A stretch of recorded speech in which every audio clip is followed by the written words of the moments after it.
संत तुकाराम जी को रात्रि में नींद नहीं आ रही थी, दरवाजे के बाहर जाकर बैठ गए थे। वहां से 4 चोर चोरी करने जा रहे थे। तुकाराम जी को लगा इतनी रात को ना जाने किसको कौन सा काम अड़ गया, चलो मैं इनकी हेल्प कर देता हूं। संत थे, सब संत नजर आ गए, साधु को सब साधु नजर आ गए। संत तुकाराम जी उनकी हेल्प करने के लिए, उनको सहयोग करने के लिए उनके पीछे जाने लगे। चोरों ने विचार करा तुकाराम आ रहा है, किसी को बता देगा। एक चोर ने कहा चिंता मत करो, अपनी टोली में शामिल कर लो। अपनी टोली में? हाँ। चारों ने कहा सुनो तुकाराम, हमारे साथ चल रहे हो, चलो, मना नहीं है, आधा आधा तुमको भी दे देंगे। तुकाराम जी को लगा कि इनका जो काम होगा आधा मुझे दे देंगे। अच्छा, हेल्प कर दूंगा, फ्री तो बैठा हूं रात को, करना क्या, आधी रात को फ्री तो हूं, चलो। तुकाराम जी जैसे ही गए तो चारों के चारों चोर एक सेठ जी के घर में घुसने लगे, प्रवेश करने लगे। तुकाराम जी बोले मैं चलूं काम करने के लिए। इतने में चोर बोले तुम नए नए हो, तुमको मालूम नहीं है, तुम यहाँ खड़े रहो, अभी आधे घंटे में हम बाहर आ रहे हैं, तुम्हारा हिस्सा तुमको देंगे। तुकाराम जी को लगा कि काम का हिस्सा है, मुझे देंगे। अब ये चोर तो अंदर गए, 1 घंटा हो गया निकल के नहीं आए, 2 घंटे हो गए नहीं आए। तुकाराम जी को लगा कि ये वही सेठ जी का घर है जहाँ रोज शिव महापुराण की कथा होती थी, ये वही सेठ जी का घर है जहाँ रोज रामायण गीता होती, भगवान का भजन होता। ये चारों की चारों तो भजन में बैठ गए और मुझे यहाँ छोड़ गए। मैं भी कितना पागल कि यहाँ खड़ा हूँ, अंदर जाता हूँ। और संत तुकाराम जी जैसे ही अंदर गए, अंदर जाकर उन्होंने जो भगवान का दर्शन करा, एक फोटो दिख गया उनको, फोटो में हरि विट्ठल दिख गए। तुकाराम जी ने जेब में से करताल निकाली, निकालते से बजाने लगे विट्ठल विट्ठल विट्ठल। जैसे ही करने लगे, चारों की चारों चोरों ने सोचा तुकाराम अंदर आ गया, चारों कोई पलंग के नीचे, कोई ऊपर छुप गए। इतने में सेठ जी के नेत्र खुल गए, सेठ जी बाहर आए, गुरुदेव आप आए हो। जिस गुरु को बुलाने के लिए मेरी जिंदगी लग गई, वो गुरु आज तक मेरे घर पर नहीं आया, आज आधी रात को मेरा गुरु मेरे दरवाजे पर आया।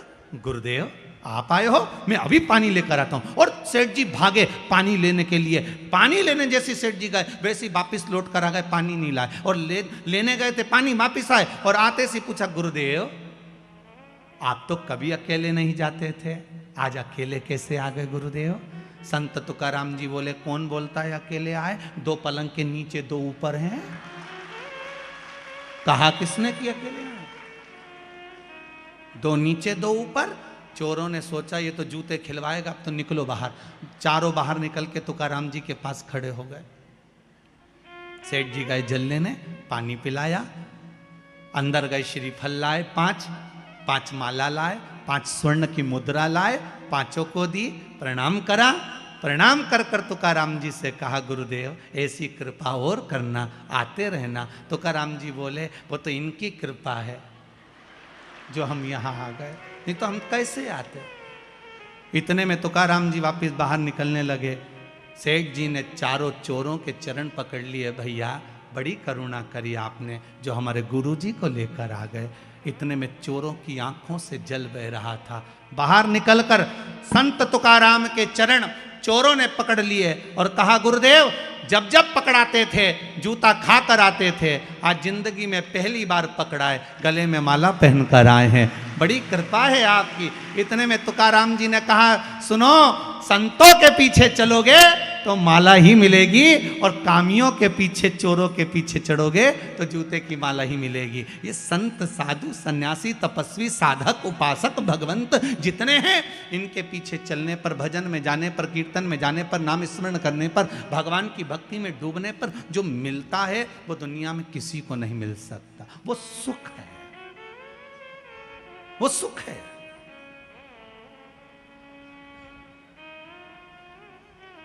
वो सुख कहीं नहीं मिल सकता। मैं कहने में पीछे नहीं हटूंगा। आदरणीय श्री कैलाश जी विजयवर्गीय जी विराजमान हैं, कहीं मेंदोला जी भी बैठे होंगे, श्रीमय जी मेंदोला। कहने में पीछे नहीं हटूंगा। आपके क्षेत्र के जितनी भी विधानसभाएं होंगी इस इंदौर क्षेत्र के अंतर्गत, कहीं भोजन भंडारे और कथा भागवत इतनी होती कि नहीं होती, वैसे तो बहुत कम सुनने को मिलती है, पर आपका जो क्षेत्र है, जिस क्षेत्र के अंतर्गत कथा चल रही है, इस क्षेत्र के अंतर्गत जिस व्यक्ति से पूछो वो एक ही बात कहता है कि हमारे क्षेत्र के जो विधायक हैं और आदरणीय कैलाश जी हैं या रमेश, अच्छा एक बात और, बड़े प्रेम से बोलते हैं, दादा हैं तो वो जो कथा करवाते हैं, जो कथा के बाद में या अन्य समय पर कथा नहीं भी होती, भोजन भंडारे जो होते हैं बड़े सादगीपूर्ण होते हैं। और उस सादगीपूर्ण भंडारे में एक भंडारे ने विश्व रिकॉर्ड तोड़ा है। मैं तो उस भंडारे में नहीं पहुंचा था, पर खबर पूरे भारत में है, वो है पितृ पर्वत पर श्री हनुमान जी के विराजमान होने का। उस भंडारे ने शायद विश्व रिकॉर्ड तोड़ दिया, सारे रिकॉर्ड तोड़ दिए। और एक ऐसा तीर्थ इंदौर नगर को दिया है, जीव रहे ना रहे, हम रहे ना रहे, परंतु वो तीर्थ अजर और अमर हो गया है। ऐसा तीर्थ आदरणीय श्री कैलाश जी विजयवर्गीय जी ने, मेंदोला जी ने और इनके साथ की जो टीम है उसने जो प्रदान करी है, उसके लिए बहुत बहुत साधुवाद है। वो बहुत बहुत अच्छी एक पहल और एक आनंद, बाबा की कृपा सुख देने के लिए। और हो संतों के पीछे चलना। तुकाराम जी की कथा कहती है, यहां भगवान विष्णु का चरित्र कर रहा है, देव ऋषि नारद का अभिमान तोड़ दिया गया। भगवान नारद जी का अहंकार था, अभिमान था, वो टूट गया। बानर का जो मुख लगा था वो छूट गया, भक्ति में लीन हो। शिव की भक्ति साधारण नहीं है। जितने जितने हमारे यहाँ पर जैसे कहते हैं ये ब्राह्मण है, ये माहेश्वरी है, ये अग्रवाल है, ये ताम्रकार है, ये स्वर्णकार है, ये चौरसिया है, ये वर्मा है, जैसे हमारे यहाँ कहते हैं ये सेन है, ये चर्मकार है, ये दर्जी समाज से है। हमारे यहाँ कहते हैं इन सब के जितने भी पुराने पुराने गुरु हुए हैं, उन गुरुओं को उठाकर देखना, जितने भी इनको वंश में रहे हैं वो सब शिव के उपासक रहे, शंकर के उपासक। शिव की आराधना के बिना कुछ मिला ही नहीं है, जितने मिले। महाराज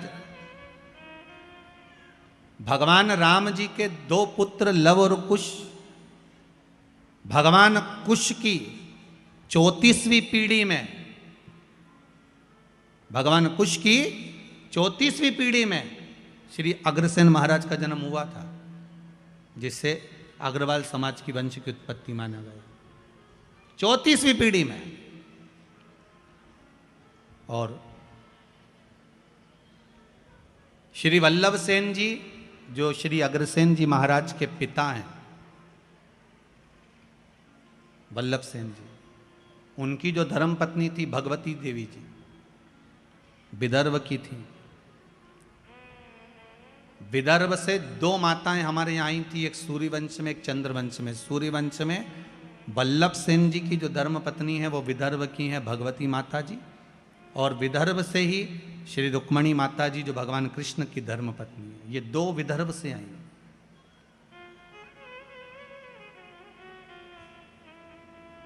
सिरसा हरियाणा से, प्रतापगढ़ हिसार से ये अग्रसेन महाराज जी के पिता वल्लभ सेन जी निवास करते थे, और उनके जो विवाह संबंध हुआ था वो भगवती देवी जी से हुआ था। तो भगवती देवी जी जो विदर्भ से आई थी, उनके मन में एक भाव जागृत हो गया था कि मैं सूर्यवंश की बहू, राम जी के वंश में 34वीं पीढ़ी में, कुश के अंतर्गत 34वीं पीढ़ी में हमारा जन्म हुआ है, हम यहां आए हैं, क्यों ना राम जैसा पुत्र मेरे घर में उत्पन्न होना चाहिए। तो उन्होंने वल्लभ सेन जी से निवेदन करा था कि मेरे गर्भ से जो संतान हो वो भगवान की भजन करने वाली और जगत का कल्याण करने वाली हो, ऐसी कोई संतान हो। तो भगवती देवी जी ने जब अपने पति वल्लभ सेन जी से निवेदन करा तो वल्लभ सेन जी ने कहा एक काम करना, शिव की आराधना करना, शंकर का भजन करना। और वल्लभ सेन और माता भगवती देवी ने दोनों ने जब शंकर की आराधना करी, स्वयं शंकर भगवान ने आकर कहा कि तुम्हारे गर्भ में जो बालक होगा वो राम जैसा ही कीर्तिवान होगा, कोई साधारण नहीं हो सकता। और मां भगवती के गर्भ से जो बालक हुए वो अग्रसेन जी हुए। और एक बात का स्मरण आपके जीवन में रहे, जैसे मां अहिल्या ने हर पल, माता अहिल्या हर पल शंकर जी को साथ लेकर चलती थी, ऐसे ही अग्रसेन महाराज जब जब किसी काम से, जैसे हिसार के अंतर्गत जब पानी नहीं गिरा तो उन्होंने शंकर का अनुमोदन करा और शिव भगवान प्रकट होकर उनके लिए जल वृष्टि कर गए। देखो हमारे यहाँ के जितने जितने पूर्व में चाहे राजा रहे, महाराजा रहे, संत रहे, साधु रहे, ये शिव के उपासक रहे। आपसे भी निवेदन है, संपूर्ण जितने भी लोग इस पावन कथा को सुन रहे हैं, एक बूंद भी अगर जल की शिव पर समर्पित होती है तो उसका फल आपके खाते में लिखा जाता है, अलग नहीं जाता। हाँ ये जरूर है, थोड़ा समय लगता है, दुख आया है, पूर्व के कर्म के अनुसार आया है, तो थोड़ा दुख काटने में समय तो लगता है। पर आप बाबा से रोज निवेदन करो ना, रोज भजो श्री शिवाय नमस्तुभ्यं, श्री शिवाय नमस्तुभ्यं, श्री शिवाय नमस्तुभ्यं। भगवान से रोज प्रार्थना करो। भोला सब दुख काटो, ओ भोला सब दुख काटो, शिव शंकर जपूं तेरी माला, भोले बाबा जपूं तेरी माला, भोला सब दुख काटो, ओ भोला सब दुख काटो।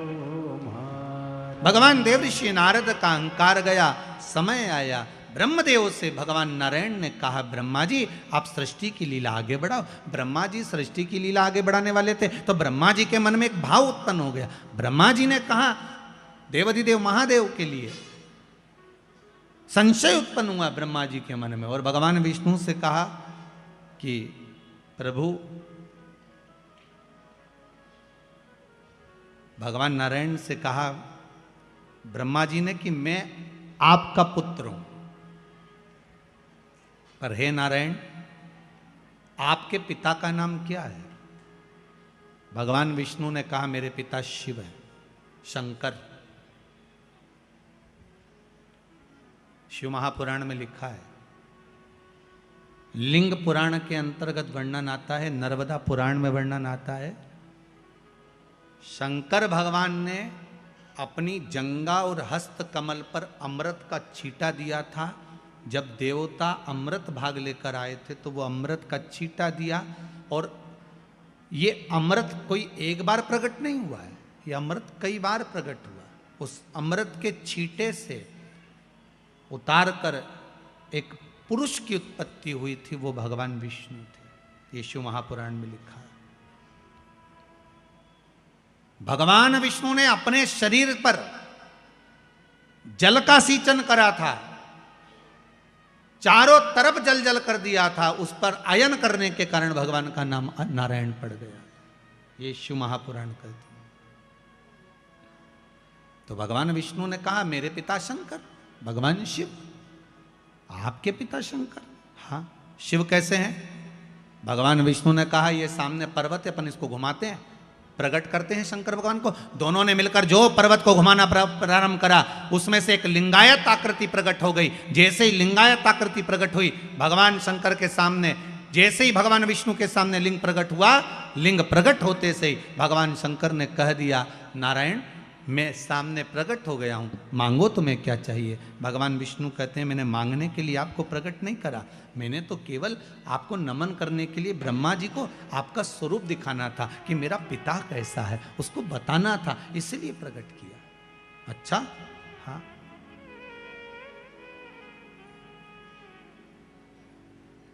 मैंने आपको इसलिए प्रकट किया। भगवान ब्रह्मा जी के मन में भाव उत्पन्न नहीं हुआ। भगवान ब्रह्मदेव ने कहा अगर ये शंकर भगवान का जो शिवलिंग है, भगवान का जो स्वरूप है, इनके चरण कहाँ है, इनका सिर कहाँ है? जिस शिवलिंग पर आप पानी चढ़ाते हो उसका चरण कहाँ पर है? ढूंढा कभी आपने? जिस शिवलिंग पर आप जल चढ़ाते हो उसका सिर कहां पर है? ढूंढा कभी आपने? इस शिवलिंग का चरण कहां है, इस शिवलिंग का सिर कहां पर है, पता करो जरा। भगवान ब्रह्मा जी ने कहा नारायण मुझे बताओ इनका सिर कहां है, इनका चरण कहां है। भगवान शंकर का स्वरूप कहां है? भगवान कहने लगे, विष्णु जी बोले, नारायण बोले आप बताओ क्या करना है। भगवान ब्रह्मा जी ने कहा एक काम करो, मैं जाता हूं शिवलिंग के सिर पर, आप जाइए शिवलिंग के चरण पर। पता करना है कि भगवान शंकर के चरण कहाँ हैं और सिर कहाँ है। भगवान विष्णु ने मना करा, मैं जानता हूं चरण नहीं मिलेंगे, ना सिर मिलेगा ना चरण मिलेंगे, पर नहीं माने, चले गए, जाते गए जाते गए जाते गए। भगवान नारायण पताल में जाते गए और भगवान ब्रह्मा आकाश में जाते गए। शिवलिंग बढ़ता चले गया, ब्रह्मा जी को शिवलिंग का छोर नहीं मिला। अंत में ब्रह्मा जी हार गए। सामने केतकी का पुष्प मिला, केतकी के फूल को ब्रह्मा जी ने उठा लिया। उठाकर ब्रह्मदेव ने बोला, एक केतकी के फूल पुष्प तुम मेरे साथ नीचे चलो, भगवान विष्णु के सामने जाकर कह देना ब्रह्मा जी को भगवान शंकर का सिर मिल गया। केतकी का फूल बोला, मैं काय को झूठ बोलूं। व्यक्ति झूठ जब बोलता है जब उसका कोई फायदा होता है, और एक झूठ अगर व्यक्ति ने बोल लिया तो उसको फिर झूठ पर झूठ बोलना पड़ता है। जैसे बटन लगाते ना लोग बात, अब हमारे पास तो बटन वाली शर्ट भी नहीं तो बता देते, हमारे पास तो बद्दी वाली है।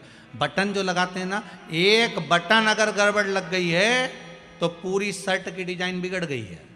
एक झूठ अगर गड़बड़ बोल दिया है तो तुम्हारी जिंदगी की भी डिजाइन गड़बड़ हो गई है, ध्यान रख लेना। इसलिए बटन सही लगे, एक बटन गड़बड़ है तो दूसरी भी गड़बड़ लगेगी, दूसरी गड़बड़ है तो तीसरी भी गड़बड़ लगेगी, तीसरी है तो चौथी भी गड़बड़ लगेगी। इसलिए सही बटन लगाओ, झूठ पर मत जाओ। राम नाम जम के तो बोलो, राम नाम सत्य है, सत्य को जीवन में उतारने का प्रयास करिए। सबसे ज्यादा प्रिय शंकर जी को सत्य ही, बोलो सत्य। पर आज के जमाने में सत्य बोल दो तो लोगों को बुरा लग जाए। गुरु जी सत्य बोल दो, सत्य है। केतकी के फूल ने कहा मेरा भला क्या होगा अगर मैं झूठ बोलूंगा तो। भगवान ब्रह्मा जी ने कहा सारे देवताओं पर तुझे चढ़वाऊंगा, सुगंधित बनाकर रखूंगा, चल। केतकी मान गई। आगे चले तो सामने से गौ माता निकल कर जा रही थी। गाय को देखा, ब्रह्मा जी ने कहा गौ माता रुको तो, इधर आओ। गौ माता आई। ब्रह्मा क्या बात है? गौ माता जी ने कहा, ब्रह्मा जी बोले तुम हमारे साथ चलकर नीचे एक बार भगवान विष्णु के सामने कह दो कि ब्रह्मा जी को सिर मिल गया, शिवलिंग का सिर मिल गया ब्रह्मा जी को, आप चलकर कह दो। गौ माता ने कहा मेरा फायदा क्या है?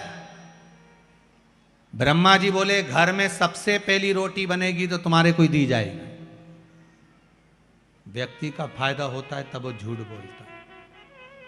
गौ माता ने झूठ कह दिया, ठीक है चलो। ब्रह्मा जी नीचे आए। भगवान विष्णु ने पूछा ब्रह्मदेव आपको भगवान शंकर का सिर मिल गया? ब्रह्मा जी बोले नारायण पहले आप बताओ कि आपको भगवान के चरण मिल गए?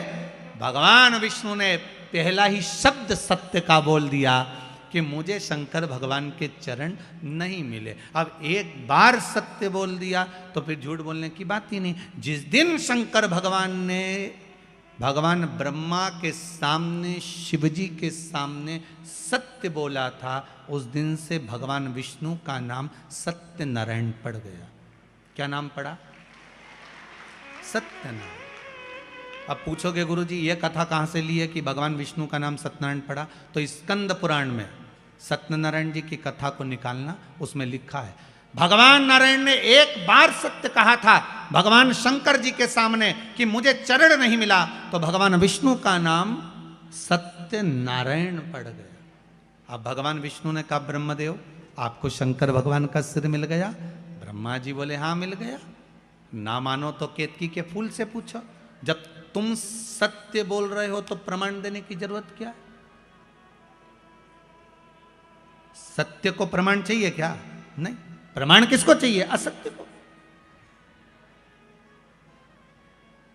असत्य को प्रमाण।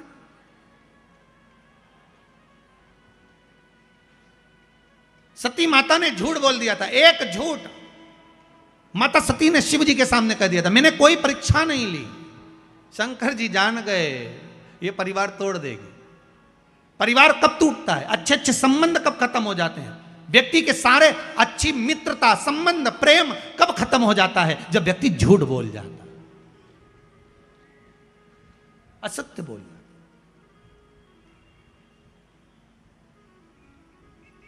केवल एक झूठ के चक्कर में माता सती ने अपना पूरा परिवार नष्ट कर लिया, शिव के करीब नहीं जा पाई। एक झूठ ने सती माता को शिव से दूर कर दिया, असत्य बोल दी। अब आज माता भगवान ब्रह्मा जी ने कहा मेरे को भगवान विष्णु का भगवान शंकर का सिर मिला है। शिवलिंग में से आकाशवाणी हो गई ये ब्रह्मा झूठ बोल रहा है, झूठ बोल रहा है। ब्रह्मा जी बोले आकाशवाणी झूठी है, ना मानो तो केतकी के फूल से पूछ लो। भगवान विष्णु ने केतकी के फूल को हाथ में लिया और पूछा बोल केतकी क्या ब्रह्मा जी को सिर मिल गया शंकर भगवान का? केतकी का फूल बोला हाँ ब्रह्मा जी को भगवान शंकर का सिर मिल गया। भगवान शिव जी की आकाशवाणी हो गई केतकी के पुष्प। तू झूठ बोल रहा है? हे केतकी के पुष्प, मैं तुझे श्राप देता हूं, सारे देवताओं पर तू चढ़ेगा पर शंकर पर कभी नहीं चढ़ेगा। अगर एक केतकी का पुष्प शंकर पर चढ़ गया तो 1000 गौ हत्या के बराबर दोष लग जाता है महाराज। इसलिए केतकी का फूल सारे देवताओं पर चढ़ता है पर शंकर पर भूल से नहीं चढ़ता, कभी भी केतकी का पुष्प नहीं चढ़ेगा। मैं तुझे श्राप देता हूं कि तू मुझ पर कभी नहीं चढ़ सकता। 1000 गौ हत्या के बराबर दोष है केतकी का फूल अगर शिव पर चढ़ जाए।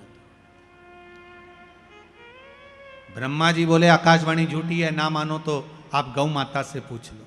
बोलो गौ माता क्या भगवान ब्रह्मा को भगवान शंकर का सिर मिल गया? बोलो आप। गौ माता बोली हाँ सिर मिल गया ब्रह्मा जी को भगवान शंकर का। फिर आकाशवाणी हो गई है गौ माता झूठ बोल रही है। भगवान शंकर ने कहा गौ माता तू जगत की मां होकर झूठ बोलती है?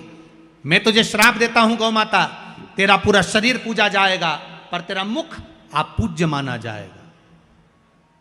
तो झूठ बोली है, तेरा ये मुख आप पूज्य होगा।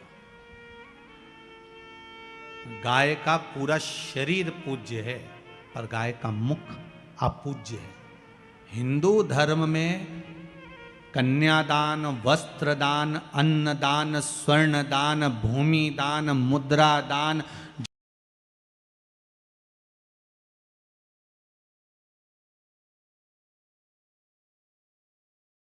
पकड़कर करना पड़ता है, गाय के आगे से कभी गौदान। मेरी प्रीत ना टूटेगी भोले बाबा से, मेरी प्रीत ना टूटेगी। जो गाय के पीछे से पूंछ पकड़कर करना पड़ता है। हिंदू धर्म में सारी परिक्रमा आगे से, पीपल की परिक्रमा आगे से, मंदिर की परिक्रमा आगे से, माता पिता की परिक्रमा आगे से, गुरुजन की परिक्रमा आगे से, तीर्थ की परिक्रमा आगे से। पर हिंदू धर्म में एक परिक्रमा ऐसी है जो पीछे से चालू होकर पीछे विराम होती है, वो गौ माता की परिक्रमा है। गाय की पूंछ से चालू होकर पूंछ पर विराम होती है, क्योंकि इसने झूठ बोल दिया। और केवल एक बार झूठ नहीं बोला है गौ माता ने, 2 बार बोला। राम जी जब बन गए फाल्गु नदी के तट पर भी गौ माता ने झूठ बोल दिया। सीता जी का श्राप लग गया, तुम झूठ बोल रहे। इसीलिए हमारे हिंदू धर्म में ऐसा नियम है, गौ माता के लिए अलग से पात्र रखा जाता है। पहले अगर आप लोग राजस्थान साइड में कभी गए होगे, मारवाड़ में कभी गए होगे, तो आप लोगों ने ध्यान दिया होगा, घर के बाहर पत्थर का इतना बड़ा कुंडा रखा रहता था। उस कुंडे में भोजन ले जाके डालते थे, गाय उसे खाती थी। घर के पात्र को झूठा नहीं करने देते थे, घर के पात्र को झूठा नहीं करने देते थे, क्योंकि वो पात्र अगर गौ माता झूठा कर देती थी, फिर उसमें गंगा जल भर कर रखो, 7 बार अग्नि में तपाओ, फिर 3 बार गंगा जल भर कर रखो, तब वो पात्र घर में कार्य लेते थे, पर भगवान की सेवा में नहीं जाता था, क्योंकि झूठ बोली है, झूठ बोला है।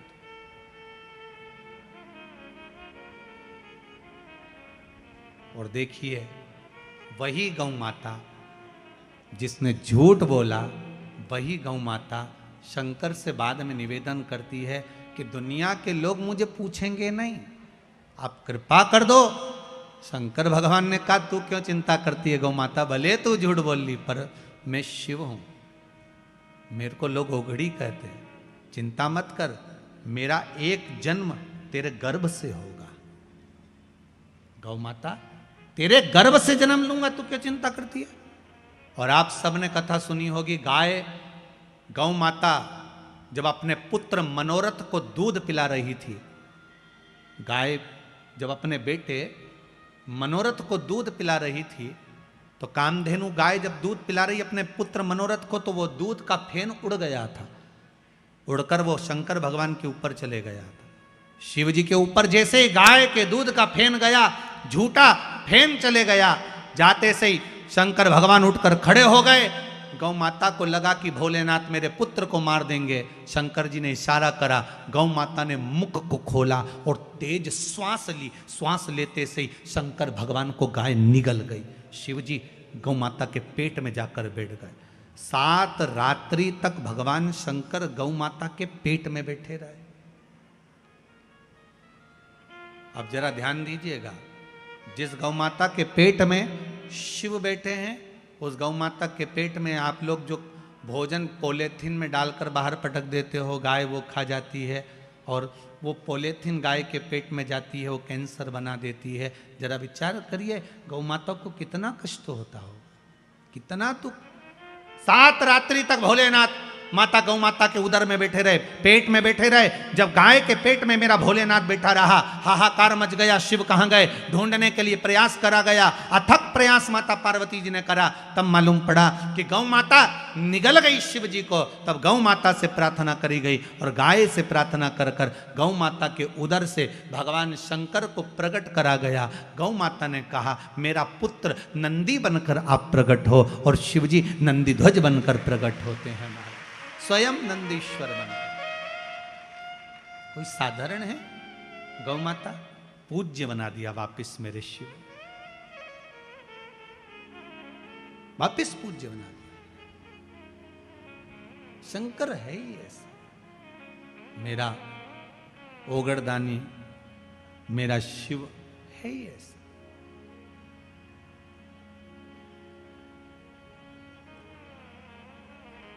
बेलपत्री में ये जो 3 पत्तियां होती हैं, कभी कभी 5 पत्ती की भी बेलपत्र होती है, कभी कभी 6 पत्ती की भी होती है, 4 पत्ती की भी होती है। उस बेलपत्र का बड़ा महत्व होता है महाराज जी। 4 पत्ती की अगर बेलपत्र मिल जाए तो महाराज जो लकवे वाला शरीर होता है, जिसके शरीर में लकवा लग जाता है, उस लकवे के शरीर वाले के लिए 4 पत्ती की बेलपत्र शंकर भगवान पर समर्पित कर कर अवधूतेश्वर महादेव के नाम से 7 लोटा पानी, 7 कलश, पीले चंदन का जल शिव जी को चढ़ाया जाता है। 4 पत्ती की बेलपत्र को वापस उठा कर लाते हैं, उसको धोकर जो लकवे का शरीर वाला मरीज होता है, धीरे धीरे उसको चूर कर उस बेलपत्र को खिलाना प्रारंभ कर देते हैं। धीरे धीरे शरीर उसका काम करने लगता है। जिसको लकवा लगा हो वो प्रयोग कर सकता। इसी बेलपत्र की जो नीचे की 2 पत्तियां होती हैं, इन 2 पत्ती के लिए पहले भी वर्णन करा, इन पत्र में भी है। किसी माता को इंजेक्शन लगते थे, इंसुलिन लगता था, पर बेलपत्री के सेवन करने से उनको अब इंसुलिन की जरूरत नहीं है शुगर लेवल में। बेलपत्री की जो पत्ती होती है, नीचे की दोनों पत्तियां, इस पर केसर से आप चंदन का तिलक, केसर का तिलक लगा लें। और भगवान शंकर का जो शिव जी के 13 बच्चे हैं, शंकर जी के कितने बच्चे हैं? 13। उन 13 बच्चों में शंकर जी की 5 लड़कियों का नाम ले। जया, जम के बोलिए, जया, विषहरा, श्यामली बारी, दौतली और देव। ये शंकर जी की 5 लड़कियां। इन 5 लड़कियों का नाम लेकर एक एक बेलपत्र को शिव जी पर समर्पित करना प्रारंभ कर दें। 5 या 7 बेलपत्र ले लें, उसको समर्पित कर दें, उसको लेकर आए। जब बेलपत्र शुगर वाला व्यक्ति या बीपी वाला व्यक्ति या थायराइड वाला व्यक्ति खाए तो एक एक बेलपत्र सबसे पहले नीचे की पत्ती को तोड़ ले, जो नीचे की 2 पत्तियां, इसको तोड़कर खाना प्रारंभ करे। फिर आखिरी में ऊपर की पत्ती को खाए। 3 दिन लगातार कर कर देखिए, शुगर लेवल में आ जाएगी। अभी तो कथा चल रही है, आज तो दूसरा ही दिन हुआ है, खाकर तो देखो, 4 दिन तो हम भी यहीं हैं, तो शुगर लेवल में आपको मिलेगी। शिव का स्मरण करिए। पर शंकर भगवान की 5 लड़कियों के नाम मत भूलना। पहली, जम के बोलो जरा, जया। दूसरी, विषहरा। तीसरी, श्यामली बारी। चौथी, दौतली। और 5वीं, देव। ये शंकर भगवान की 5 लड़कियां हैं जो औषधि का काम करती हैं। शिव जी की ये 5 लड़कियां औषधि प्रदान करती। अब आकाशवाणी कर रही है, ये गाय माता झूठ बोल रही है, ये झूठ कर रही है। ब्रह्मा जी बोले ये आकाशवाणी झूठी है, ये आकाशवाणी जो हुई है ये झूठी है।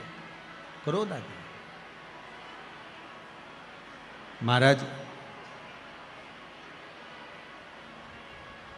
शिव महापुराण की कथा कर रही है। जैसे ही सुना कि आकाशवाणी झूठी है, भगवान शंकर भगवान को क्रोध आ गया और शिव को क्रोध आया और भोलेनाथ जी ने उसी समय भोलेनाथ जी ने अपने चरण का नख तोड़ा और पैर का नख तोड़कर भगवान उस नख को फेंका। काल भैरव प्रकट कर लिया। काल भैरव प्रकट हो गए।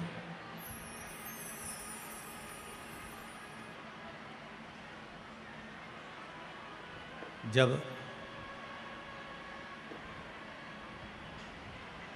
काल भैरव प्रकट हुए, भगवान शिव जी ने आदेश दिया कि जाओ, जाकर जिस मुख से ब्रह्मा जी झूठ बोल रहे हैं, जिस मुख से ब्रह्मा झूठ बोल रहे हैं, ब्रह्मा जी का वो सिर काट दीजिए।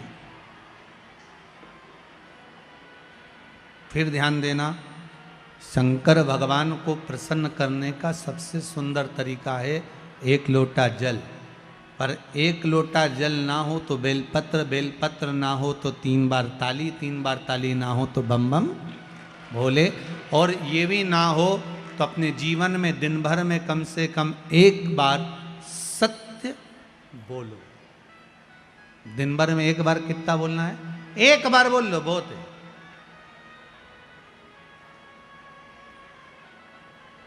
जीवन का सबसे ज्यादा सुख सत्य बोलने में प्रकट हो जाएगा। सत्यम शिवम सुंदरम। सत्य प्रिय है मेरे भोलेनाथ। हर हर महा, भगवान की प्रियता सत्य में, सत्य में प्रियता मेरे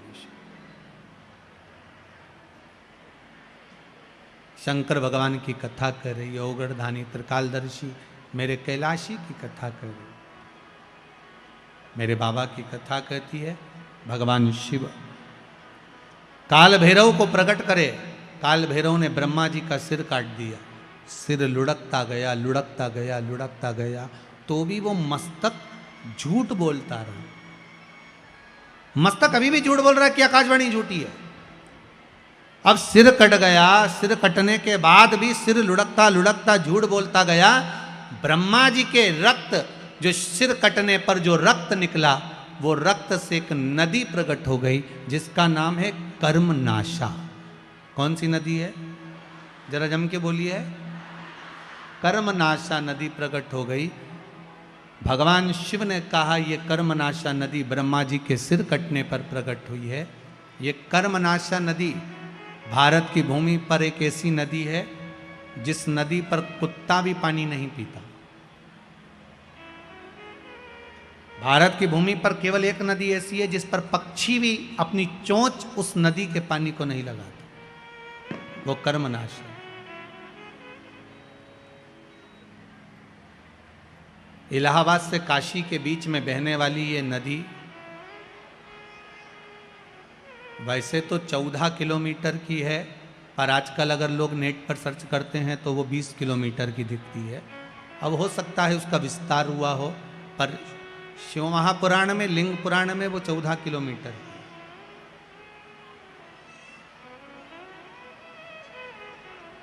एक कर्मनाशा नदी जिस पर यूपी गवर्नमेंट ने बड़े बड़े बोर्ड लगा कर रखे हैं, इसमें हाथ ना धोइए, इसमें पांव ना धोइए, इसका स्पर्श ना करिए, ये कर्मनाशा है। 7 पीढ़ी में किसी ने उद्यापन करा हो, दान करा हो, कन्यादान, वस्त्र दान, मुद्रा दान, स्वर्ण दान, अन्न दान, उपास, व्रत, कुछ भी करा होता है, 7 पीढ़ी में अगर किसी ने करा हुआ है और उस पीढ़ी का व्यक्ति अगर कर्मनाशा नदी को छू लेता है, उसका पानी का स्पर्श हो जाता है, तो 7 पीढ़ी में करा गया सारा कर्म नष्ट हो जाता है। वो कर्मनाशा नदी आज भी बहती है, जो ब्रह्मा जी के रक्त से बनी। विद्वान लोग आज भी उस नदी के पास नहीं जाते, उस नदी के करीब में नहीं पहुंचते।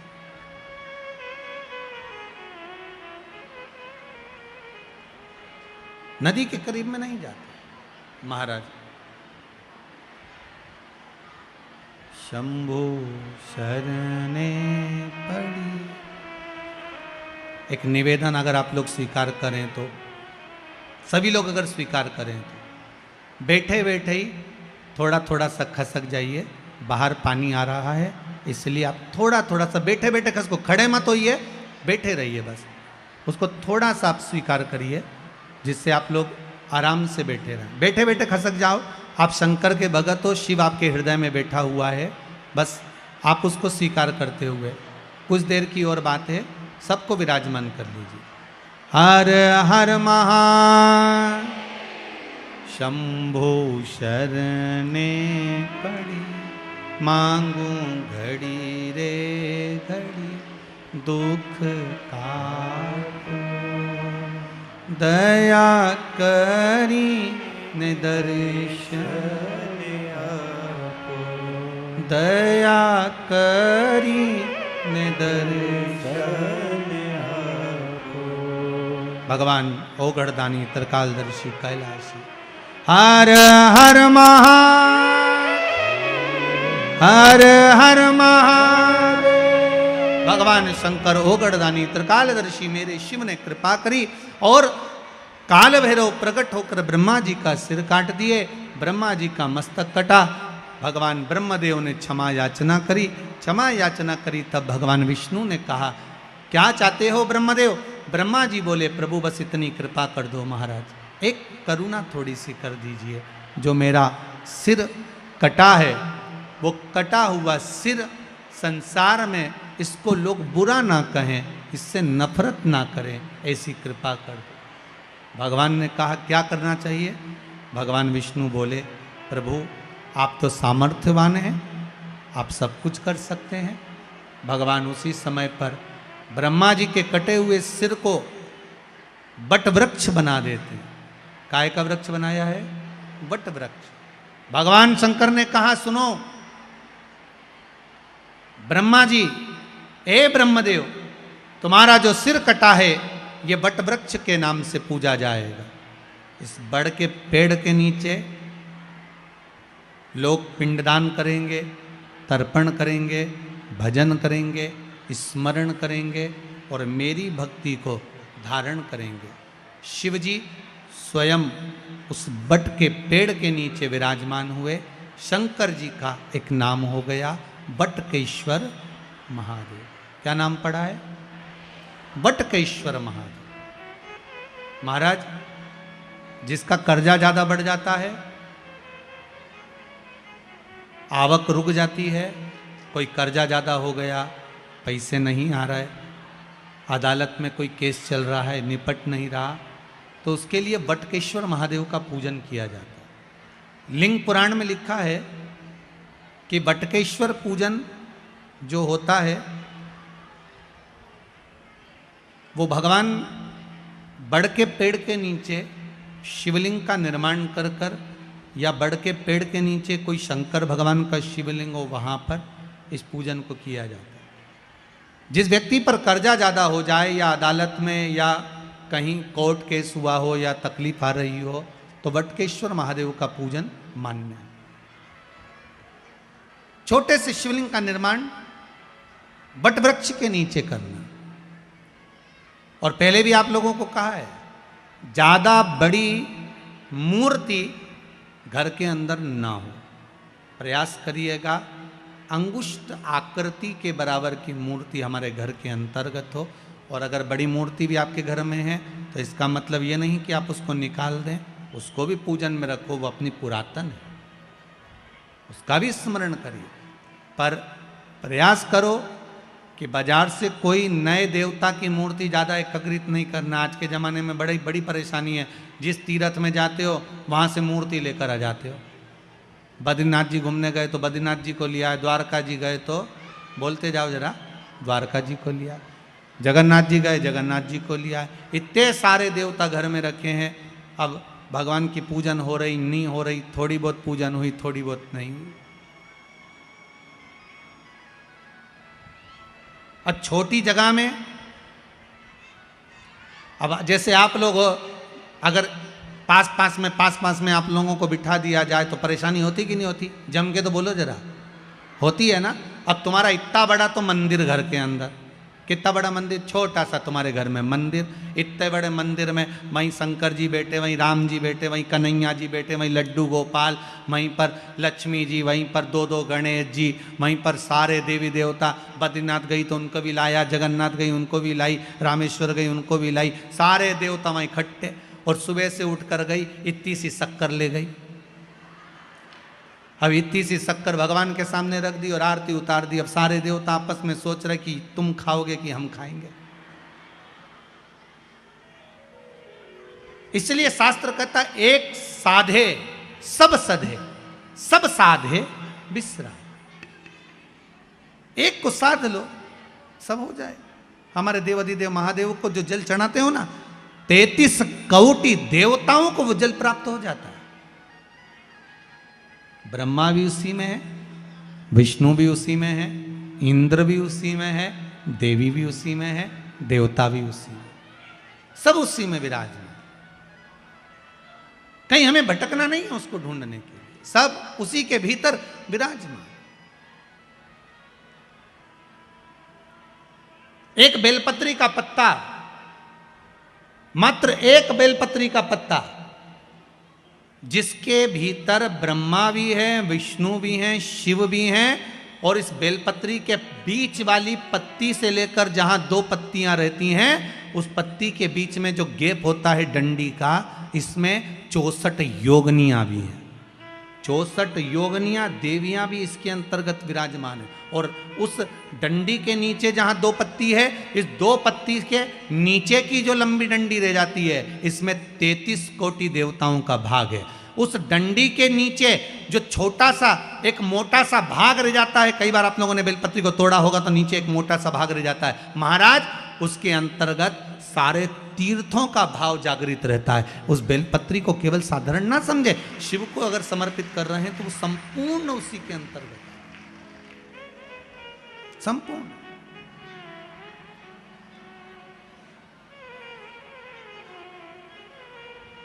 केवल आप लोगों ने बेलपत्र अगर कभी शिव जी पे चढ़ी हुई, हम तो कई बार निवेदन करते हैं कि आप उसका सेवन हफ्ते में एक बार, जिसको भी शुगर हो, बीपी हो, थायराइड हो, हफ्ते में एक बार शंकर जी पे चढ़ी हुई बेलपत्र अवधूतेश्वर महादेव के नाम से। कौन से महादेव? धूतेश्वर महादेव के नाम से खाना प्रारंभ कर देना चाहिए, हफ्ते में एक बार। और जिसके भी घुटने में प्रॉब्लम रहती है या डॉक्टर ने बोल दिया कि घुटना बदलना पड़ेगा, तो उनके लिए निवेदन है, शिवरात्रि के दिन रात्रि को 12 बजे शंकर जी पे चढ़ी हुई बेलपत्र, भगवान शंकर पर चढ़ी हुई बेलपत्र, शिव जी के मंदिर पर ही बाहर खड़े होकर शिखर का दर्शन कर कर उस बेलपत्र को चबा चबा कर खा लीजिए। घुटना बदलने की जरूरत नहीं पड़ेगी, कभी भी घुटना बदलने की जरूरत नहीं। और कई लोगों ने प्रैक्टिकल करके देखा है, आपके बीच में ही लोग बैठे होंगे, बहुत सारे लोग आपके भीतर बैठे होंगे, कई लोग बैठे होंगे जिन्होंने उस प्रैक्टिकल को करा होगा, जिन्होंने किया होगा, और कई लोगों को उसका लाभ प्राप्त हुआ होगा, कई लोगों। अब शिव महापुराण की कथा कर रही है, शंकर का चरित्र का, ओगरदानी मेरे त्रिकालदर्शी की कथा कर रही है। महाराज ब्रह्मा जी से कहा, ब्रह्मदेव, भगवान शिव का नाम बटकेश्वर महादेव पड़ गया, बड़ के पेड़ के नीचे मेरे शंभु मेरे शंकर विराजमान हो गए। आगे जो पावन चरित्र आया है शिव महापुराण का, जैसे आपको वर्णन किया, ब्रह्मा जी ने भगवान शिव से पूछा कि सृष्टि का निर्माण कैसे करना है, वो दर्शन आप कराइए।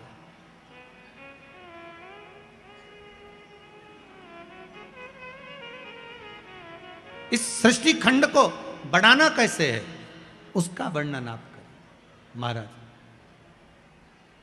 शिव कथा कहती है, ब्रह्मा जी के लिए भगवान स्वयं वर्णन कर कर जाते हैं कि आप एक काम करिएगा, आधा पुरुष आधे स्त्री का निर्माण करिएगा। पुरुष और स्त्री का निर्माण करना था, ब्रह्मा जी को भान नहीं हो पाया, उन्होंने पुरुष और स्त्री को मिलाकर निर्माण कर दिया, जिससे किन्नर उत्पन्न हो गए। अब किन्नर उत्पन्न हुए तो भगवान विष्णु और भगवान शंकर दोनों आ रहे थे, मेरे शिव आ रहे थे। भगवान विष्णु ने देखा कि चारों तरफ किन्नर ही किन्नर हैं, जहां देखो किन्नर नृत्य कर रहे हैं, ताली बजा रहे हैं, स्मरण कर रहे हैं। इतने में तो भगवान विष्णु को हंसी आ गई, बड़ी जम के भगवान नारायण हंस दिए, बहुत ठाका लगाकर।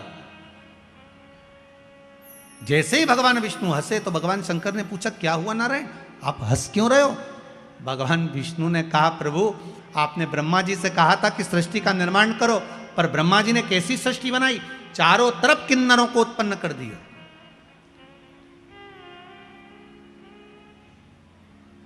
सबसे पहली सृष्टि का निर्माण में किन्नर उत्पन्न हुए थे, इसलिए आज भी शुभ कार्य में, घर के मंगल विवाह में, बच्चों का जन्म होता है, उसमें किन्नर आमंत्रित होते हैं और किन्नरों को कुछ देना पड़ता है।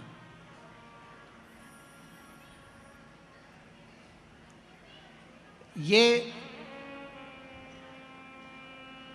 भगवान ब्रह्मा की बनाई हुई सृष्टि में से प्रथम सृष्टि में किन्नर थे। भगवान विष्णु हंस दिए, शंकर भगवान को थोड़ा सा क्रोध आ गया कि ब्रह्मा जी ने निर्माण करा और तुम हंस रहे। शिव महापुराण की कथा कहती है, कभी अंधे को देखकर मत हंसो, कभी लूले को, विकलांग को, चरण नहीं, हाथ नहीं, बहरा है कोई, वाणी से विहीन है कोई, उसको देखकर कभी नहीं हंसना। शिव महापुराण की कथा कहती है, एक जन्म हमको लेना पड़ता उसी के जैसा जिस पर हंसे हैं हम।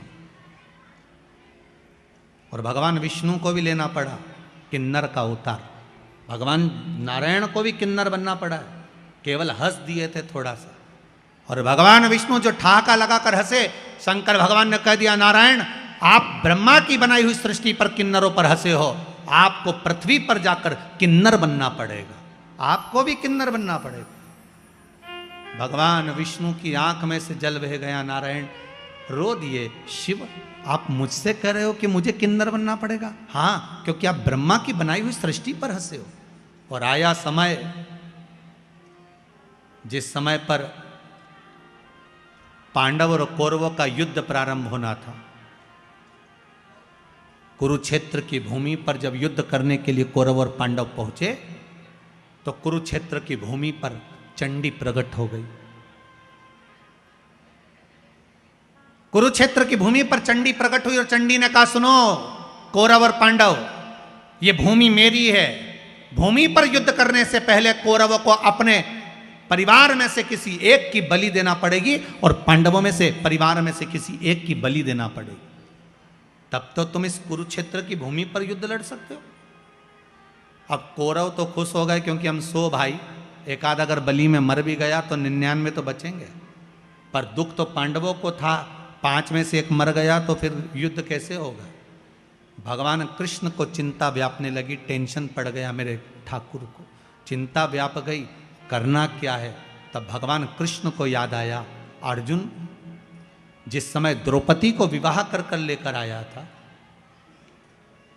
लाकर द्रौपदी को जब खड़ा करा, माता कुंती से कहा, मां देखिए हम क्या लेकर आए, और माता ने कह दिया 5 वही बांट लो।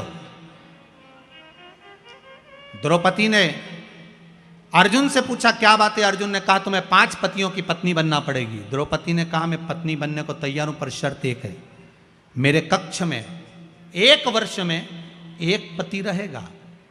अगर दूसरा पति मेरे कक्ष में अगर आ जाता है तो उसको 5 वर्ष के लिए वन भोगना पड़ेगा। अगर मैं 5 पतियों की पत्नी बन सकती हूं तो थोड़ा संकल्प आपको भी लेना पड़ेगा। अर्जुन ने 5 से पूछा, 5 तैयार थे। आज जिस कक्ष में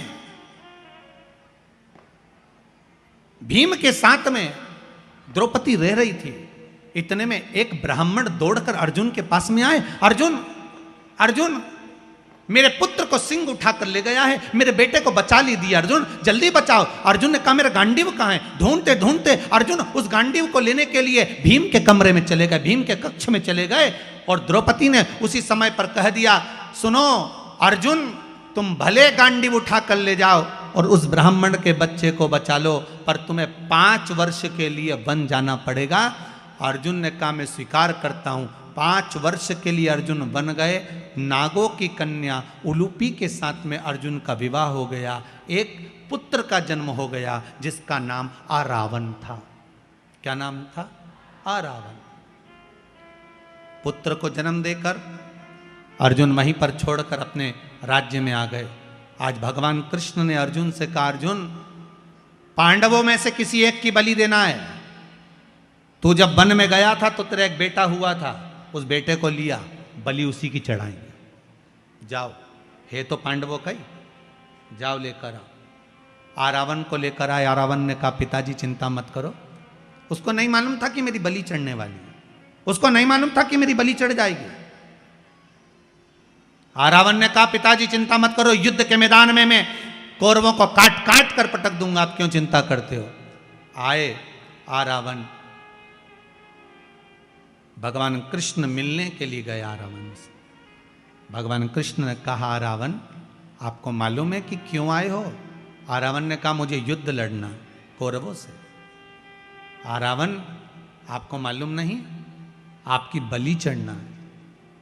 कौरव और पांडवों में से एक एक बलि जाना है चंडी देवी को प्रसन्न करने के लिए। कौरवों में से एक जा रही है तो पांडवों में से भी एक जाना है, इसलिए आपको लेकर गए हैं, आपकी बलि चढ़ना है। आरावन आपको दुख नहीं होगा। आरावन कहते हैं मैं बलि चढ़ने को तैयार हूं, मरने को तैयार। मुंबई से इन पत्रों में लिखा हुआ है, मुंबई से, पूना से, भीलवाड़ा, दौसा, हरियाणा से लोग इस कथा को सुनने के लिए आए हैं। आसपास के क्षेत्र की सारी होटलें बुक हैं जिसमें आप लोग निवास कर रहे हैं। मैं रात्रि की बात को ध्यान में करते हुए आदरणीय मेंदोला जी को बहुत बहुत धन्यवाद देना चाहूँगा, जो रात्रि को यहाँ से निकल कर जा रहे थे और उन्होंने देखा कि यहाँ बहुत सारे लोग सो रहे थे, तो उन्होंने तुरंत अपने कार्यकर्ताओं को फ़ोन किया और कहा यहाँ बहुत भगत लोग सो रहे हैं, उनके लिए गादी और रजाई की व्यवस्था करी जाए। बहुत बहुत साधुवाद आदरणीय मेंदोला जी को, बहुत बहुत साधुवाद।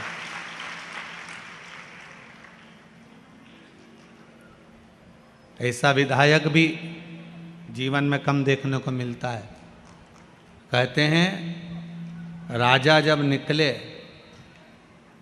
तो प्रजा की यही व्यवस्था देखने के लिए निकलना चाहिए कि उसको समस्या क्या है। और रात्रि के समय पर आप आए और यहाँ देखा और किसी होटल के रूम तक खुलवा दिए कि वहाँ जाकर आप बाथरूम वगैरह यूज़ कर लेना, इससे बढ़कर और क्या चाहिए। बहुत बहुत साधुवाद आदरणीय श्री रमेश जी मेंदोला जी को, बहुत बहुत साधुवाद। शिव कथा करवा रहे हैं, शिव कथा बाच रहे हैं और शिव कथा सुन रहे हैं। आप और हम तो केवल एक निमित्त है, निमित्त से ज्यादा और कुछ नहीं। जितनी देर बैठो शंकर को पाने का प्रयास करना। बाजार जाते हो तो बाजार में जाकर एक लक्ष्य बनाकर जाते हो कि मुझे ये चीज खरीदना है, मुझे ये कपड़ा लेकर आना है। घर से चली थी तो विचार कर कर चली थी कि मुझे आधा किलो चने की दाल लाना है, आधा किलो चावल लाना है, आधा किलो दाल लाना है, मुझे ये सामान लेकर आना है। उसी तरह जब आप अपने घर से निकलो तो एक लक्ष्य बनाकर निकलना कि मैं कथा में जा रही हूँ और मैंने सुना है कि कथा सुनने वाले का 3 महीने में बाबा भंडार भर देता है, तो मेरा भी भरेगा। मैं जाऊं उसको श्रवण करने, मेरे शंकर को मुझे पाना है, मेरे शंकर को मुझे लेकर आना, मेरा शिव मेरे साथ होना चाहिए, मेरा ओघड़दानी मेरे साथ होना चाहिए। शंभो शरणे पड़ी मांगू दुख दया करी ने दर्शन तेरी पूजा में जल ले आई, उसे मछली भी झूठा कराई। शंभु शरणे पड़ी, सब गई मांगू घड़ी दुख का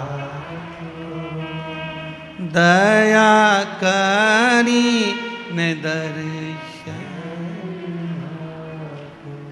माहिल्याबाई चारों तरफ से जब इस मालवा को घेर लिया था, ससुर को मरे हुए मात्र 12 दिन हुए थे।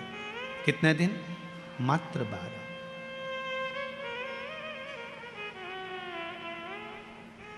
केवल 12 दिन। अब जरा विचार करिएगा, 12 दिन मात्र ससुर को मरे हुए और मस्तिष्क पर कितनी चिंता होगी पति के जाने के बाद जब ससुर चला गया होगा। घर में कोई पुरुष का भाव नहीं था। श्री तुकोजी राव जी को जब बिठाया गया था तो ये दत्तक पुत्र थे, गोदी आए हुए।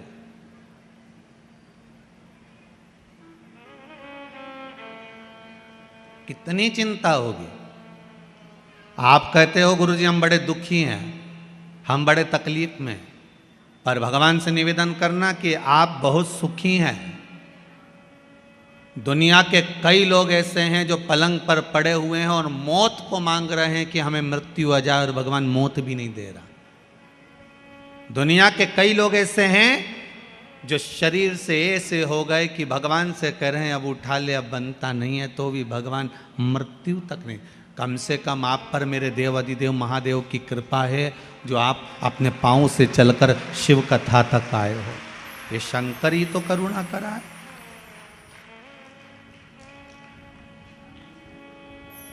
शिव की करुणा नहीं तो और क्या है। इतना बड़ा डूम लगाया, वहां तक भर गए, यहां से लेके वहां तक भर गए। यहाँ तैयारी हो रही थी, अब इनके सोचने में पड़ेगा, अब इनको बिठाएं का भी तो बांसी लगा है, वो में ही फंसा पड़ा है। तो ये व्यवस्था है। शिव बुलाया है आपको, बुलाया किसी ने नहीं। शंकर सुनाने वाला है, वो तो मेंदोला जी सीहोर पहुँचे और बाबा ने कृपा कर कर कथा दी है। शंकर ही लेने गए थे शंकर की कथा को, इसलिए हो रही है, बाबा करा रहा है। पर आपका प्रेम शिव के प्रति है, समर्पण शंकर के प्रति है। अकेली पड़ गई मां हिल्या, विद्वान ब्राह्मणों को बुलवाया माता हिल्या ने, और विद्वान ब्राह्मणों को बुलाकर माता हिल्या ने एक प्रश्न किया है विद्वान ब्राह्मणों के सामने कि ब्राह्मण देवता, मैं आपके चरणों को नमन करती हूं, आज मेरे ससुर का 12वां दिन है।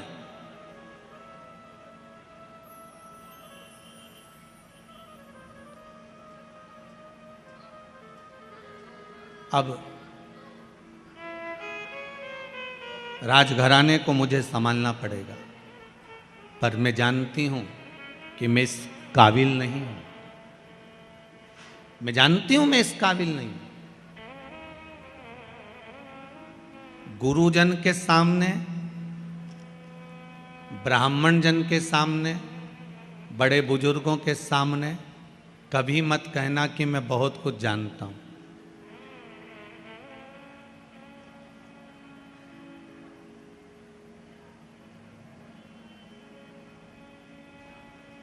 कभी मत कहना।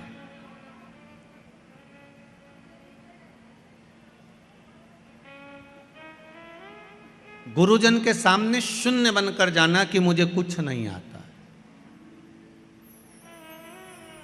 घर के बड़ों के सामने जाना तो शून्य बनकर जाना कि मुझे कुछ नहीं आता। जो ज्यादा समझदार बनकर जाता है ना, सबसे ज्यादा काम उसी को संभालना पड़ता है। घर में 2 तरह की बहू होती है, एक समझदार एक पगली। आप उसमें से कौन सी हो हमको नहीं मालूम, पर कल कथा में हमने कहा था कि जितने भी बेटे हैं सब पागल ही हैं, तो पगली बहू हो गया। 2 तरह की बहू होती है घर में, एक समझदार एक पगली। जो समझदार बहू होती है ना, घर में शादी आती है तो सारा काम वो संभालती है। मम्मी जी ने रोटी खाई कि नहीं खाई, मामा जी आया कि नहीं आया, काका जी ने भोजन करा कि नहीं करा, अभी तक फूफा जी तो आए ही नहीं। बेचारी काम में लगी रही और उधर बैंड बाजा बजता रहा, लोग माता पूजने चले गए और ये घर में ताला कुची लगाती रह गई। बेचारी काम करते करते चाबी लेके दौड़ी, फिर याद आया कि पूजन में माता जी की चुनरी तो घर में ही रह गई, फिर भागी, फिर चुनरी लेके आई। ये समझदार थी ना, इसलिए बार बार इसको जाना पड़ रहा। समझदार थी ना, इसलिए बार बार काम करना पड़ रहा। और एक घर में बहू ऐसी होती है जिसमें अकल नहीं होती है। लोग कहते हैं हमारी छोटी बहू में तो बिल्कुल अकल नहीं, ये तो पगली है। जो पगली है वो माता पूजन में सज धज के खजूर वाली चोटी बना के नाचे कूदे, एंजॉय करे। सबसे ज्यादा एंजॉय वो ही करती है जो पगली होती है।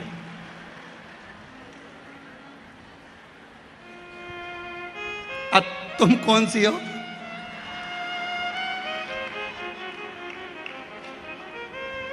जो ज्यादा समझदार होता है उसको सारा काम करना पड़ता है, और जो पगली होती है सबसे पहले, जो समझदार बहू बेचारी काम में लगी रहे, मेहंदी लगाने तक की फुर्सत नहीं, और जो पगली वो सबसे पहले लगा दो।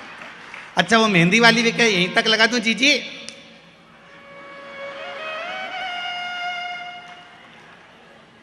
पगली। और पार्टी में भी सबसे पहले जाके पूरा स्टॉल निपटा दे, जितना स्टॉल लगा था नहीं सब। और इतने में 2 बहनों तो बात ही करे, बताओ जीजी देख तो तेरी छोटी बहू को तो देख कितनी खाने में लगी है। इतने में सास बोले मेरी बड़ी बहू बहुत समझदार बेचारी, दिन भर काम करी है, तो सही में पगली है, सब दूर खा रही। एक से नहीं पूछा कि तुम खाओगा, अब किससे पूछो, किससे पूछे?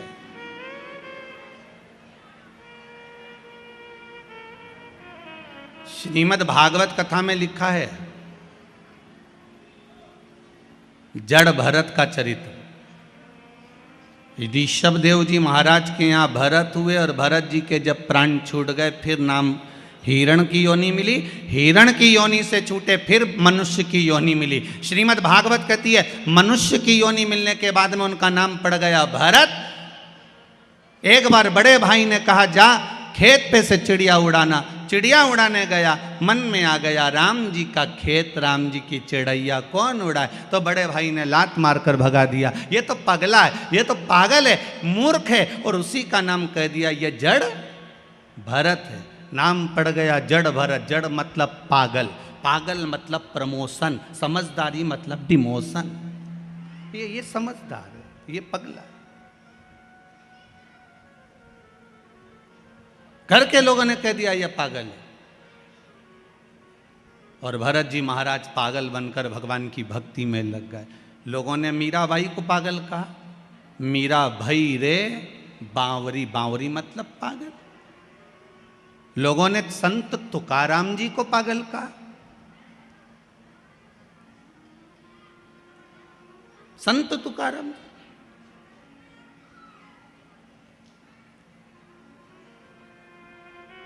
संत नामदेव जी को लोगों ने पागल कहा। रामकृष्ण परमहंस जी को लोगों ने पागल कहा। रामकृष्ण परमहंस जी तो प्रवचन देने बैठते थे और प्रवचन देते देते रामकृष्ण परमहंस जी प्रवचन देते देते देते देते देते याद आ जाती थी कि भजिया खाने जाना है, तो हजारों पब्लिक को छोड़कर घर में चले जाते और भजिया खा के आ जाते। स्वामी विवेकानंद जी ने पांव पड़कर कहा, गुरुदेव इतने लोग तुम्हें सुनने के लिए बैठे हैं, भजिया तो तुम बाद में भी खा सकते थे, ऐसी क्या जरूरत थी कि कथा छोड़कर तुम भजिया खाने गए। तो रामकृष्ण परमहंस जी ने कहा, स्वामी विवेकानंद जिस दिन मैं भजिया नहीं खाऊं उस दिन समझ लेना कि मैं निपट गया। तो रामकृष्ण परमहंस जी से स्वामी विवेकानंद ने कहा, आपकी भजिए में इतनी आसक्ति है, भजिया इतना पसंद है आपको? तो रामकृष्ण परमहंस जी ने कहा, भजिया पसंद नहीं है, प्रवचन करते करते करते करते मेरा मन माँ जगत जननी जगदम्बा में समा जाता है। उस मन को लाने के लिए मुझे भजिया याद करना पड़ता है, इसलिए पृथ्वी पर जीवित बना रहता हूं। ये संत हैं, लोगों ने इनको पागल कर दिया। रामकृष्ण परमहंस जी को लोगों ने पागल कर दिया, संत तुकाराम जी को लोगों ने पागल कहा, नामदेव जी को लोगों ने पागल कहा। नामदेव जी के घर में लग गई आग, नामदेव जी ने दूसरा भी दरवाजा खोल दिया। अग्नि देवता से कहा, इसमें भी घुस जाओ, जा आग लगा दो, कुर्सी रखी इसमें भी जला दो। गांव के लोग तो पानी डाल रहे और नामदेव जी आग लगा रहे। गांव के लोगों ने कहा, नामदेव जी हमने तुम्हारे लिए एक गादी, 2 कम्बल, 1 तकिया बचा लिया, ठंड का समय है, रात को सोओगे कैसे? नामदेव जी ने कहा, कहाँ है? तो क्या ये रिया? गांव के लोगों से लेकर नामदेव जी ने कहा, लो अग्नि देवता तुम ही सो लो। और अग्नि देवता को दे दिया वो कम्बल गद्दा भी। गांव के लोगों ने कहा, ये तो पगला है, बताओ इसके लिए बचा के रखा था, इसने और आग लगा दिया। गांव के सरपंच ने कहा, आज रात्रि को नामदेव को कोई कम्बल मत देना, कोई गादी मत देना, इसको ठंड में कांपने दो, पड़े रहने दो इसको। नामदेव जी महाराज रात को आम के पेड़ के नीचे ठंड में कुकड़ के पड़े हुए थे। इतने में भगवान को लगा कि मेरे नामदेव ने अग्नि में भी मेरा दर्शन करा है, मेरे नामदेव ने अग्नि में भी मुझे देखा है। तो तुरंत मेरे नारायण रात्रि को आए, नामदेव को गादी तकिया लगाकर मखवल के गादी पर तकिए पे सुलाकर चले गए और पूरे सुंदर झोपड़े का निर्माण कर दिया, सुंदर भवन का निर्माण कर दिया। बहुत सुंदर भवन का निर्माण करा। रात्रि के बाद में सुबह सुबह गांव के लोगों ने विचार करा, जरा चल के देखते हैं कि नामदेव की हालत क्या है, जिंदा है कि मर गया। जाके देखा तो नामदेव तो मखवल के गादी तकिया पे सो रहा है। सुंदर झोपड़ी बनी, इतनी सुंदर कि किसी ने देखी नहीं थी, इतनी सुंदर बनी। सारे गांव के लोगों ने कहा, नामदेव जी तुम्हारी ये झोपड़ी किसने बनाई? नामदेव जी बोले, पता नहीं, परंतु हमारा कोई रिश्तेदार आया होगा। सारे गांव के लोग बोले, नामदेव जी हाथ जोड़ के निवेदन है, एक आध मकान ऐसा हमारा भी बनवा दो। नामदेव जी ने कहा, लगाओ आग, अपना अपना घर में आग तो लगा, अभी बन के तैयार। तुम आग लगाओगे, मकान तैयार हो जाएगा। लगाओ तुम आग।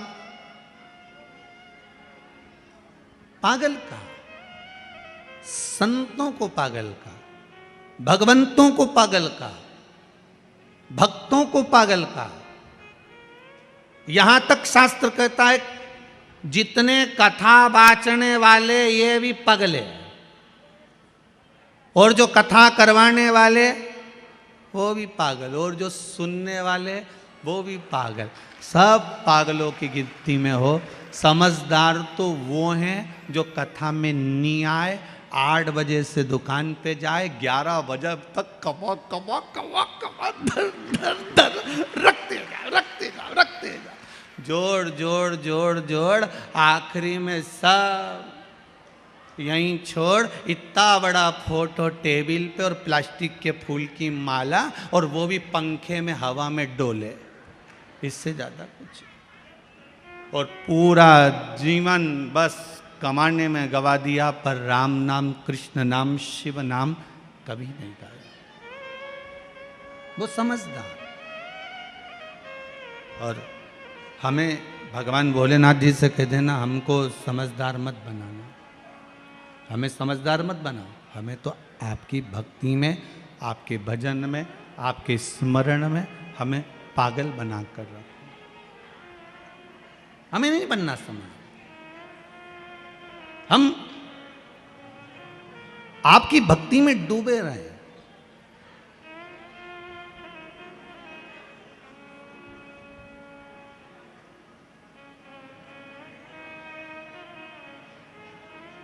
गूगल पर, मोबाइल पर, गूगल पर रास्ता ढूंढा जा सकता है। गूगल पर रास्ता ढूंढा जा सकता है, पर मोक्ष गूगल पर नहीं ढूंढ सकते। मोक्ष तो शिव महापुराण में ही ढूंढा जा सकता है। केवल ये मोक्ष शिव महापुराण में ही ढूंढा जा सकता है।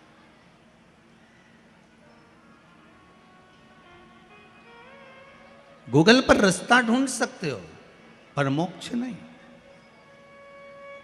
मोक्ष शिव महापुराण में ही ढूंढ सकते हो, मोक्ष शंकर की कथा में ही ढूंढ सकते हो।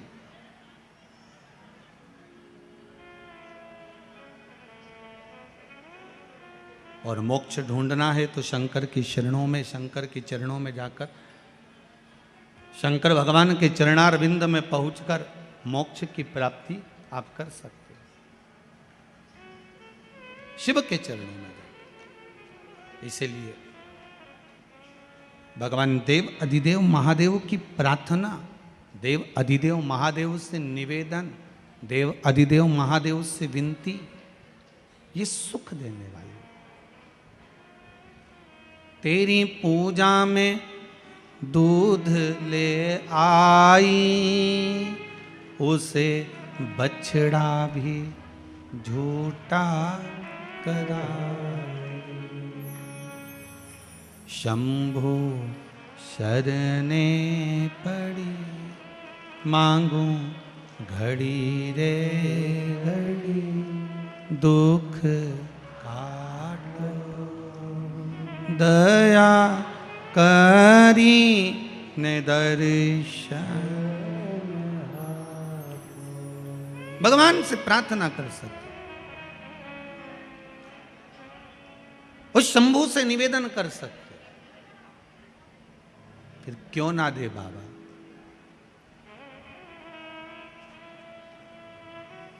क्यों ना कृपा करे मेरा शंभू, क्यों ना दया करे मेरा उघड़दानी। एक माता जी ने बड़ा सुंदर भाव लिखा,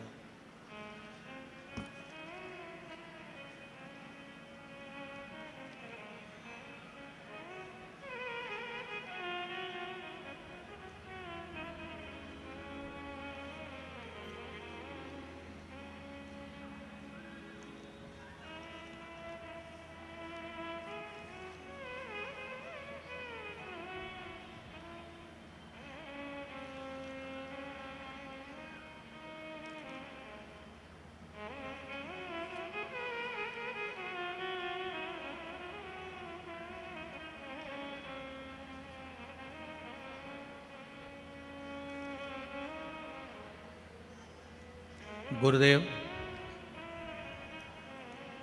मेरा भतीजा जिसने लिखा है, संगीता जी मोरे हैं, ग्राम जसवाड़ी, जिला खंडवा से आई हुई है। आप ही हो, हाथ हिला दीजिए। आपने लिखा है, मेरा भतीजा हमेशा तोतला ही बोलता था, उसकी वाणी कभी नहीं सुधरी थी। पर 2 सोमवार जो उपाय बताया गया था, बेले का जो फल है उस फल के गुर्दे को निकाल कर, वही वाला करा होगा ना, उसमें पानी भरकर शंकर भगवान को चढ़ाकर उस पानी को पीना प्रारंभ करना था। बाबा ने ऐसी कृपा करी है, अपने पत्र में लिखा है कि 2 सोमवार करने पर मेरे भतीजे की वाणी शुद्ध हो गई, तोतला बोलना बंद कर दिया। बहुत बहुत बधाई आपको। बैठिए, आप विराजिए, बैठिए। वाणी शुद्ध हो गई। देवाधिदेव महादेव की कृपा। एक माता जी ने बड़ा सुंदर भाव लिखा है महाराज जी पत्र के अंदर, देखिए। सुनीता जी मीणा, अकबरपुर, जिला देवास, नेबावर रोड से आई हैं। आप ही ने लिखा है, एक बार हाथ हिला दो जम के। हर हर महादेव। आपने लिखा है, मेरी पूरी जमीन पर मैंने कई बोर लगवा लिए, कुएं खुदवा लिए, उस जमीन पर कोई पानी नहीं था, पर बाबा की कृपा ऐसी रही, केवल कुंदकेश्वर महादेव का नाम लेकर और जो उपाय आपने बताया था इस व्यासपीठ से, वो कर कर बोर लगवाया, इतना पानी निकल गया कि मशीन भी अंदर जा नहीं पा रही थी। बाबा की कृपा। हर हर महादेव। विराजिए विराजिए, बैठिए, बाबा की कृपा बनी रहे। शिव कृपा। जितने पढ़े हैं यहाँ रखें, जो नहीं पढ़े हैं यहाँ रखें, दोनों पत्र यहीं मिलेंगे, बाद में उठाकर आप पढ़ लेना, ठीक है। देवाधिदेव महादेव, आप जितना भाव रखकर, विश्वास रखकर, श्रद्धा रखकर भगवान की भक्ति करोगे, ये विश्वास मानिए कि आपको डोलना नहीं पड़ेगा, कहीं जाकर बोलना नहीं पड़ेगा। आप उसके चरणों में जाकर बस निवेदन करो, एक बार उसके पास जाकर उससे बोलो। तेरी सेवा में फूल ले आई, उसे भंवरा भी झूठा कराई। शंभु शरणे पड़ी, मांगू घड़ी रे घड़ी, दुख काटो। दया करी ने दर्शन आपो। हे बाबा, हम आपसे बार बार बस यही प्रार्थना करते हैं कि जीवन में दुख है, तकलीफ है, कष्ट है, उसको काट दिया जाए। और वो कटेगा कैसे? तो भगवान की केवल भक्ति से। कैसे कटेगा? भगवान की भक्ति से।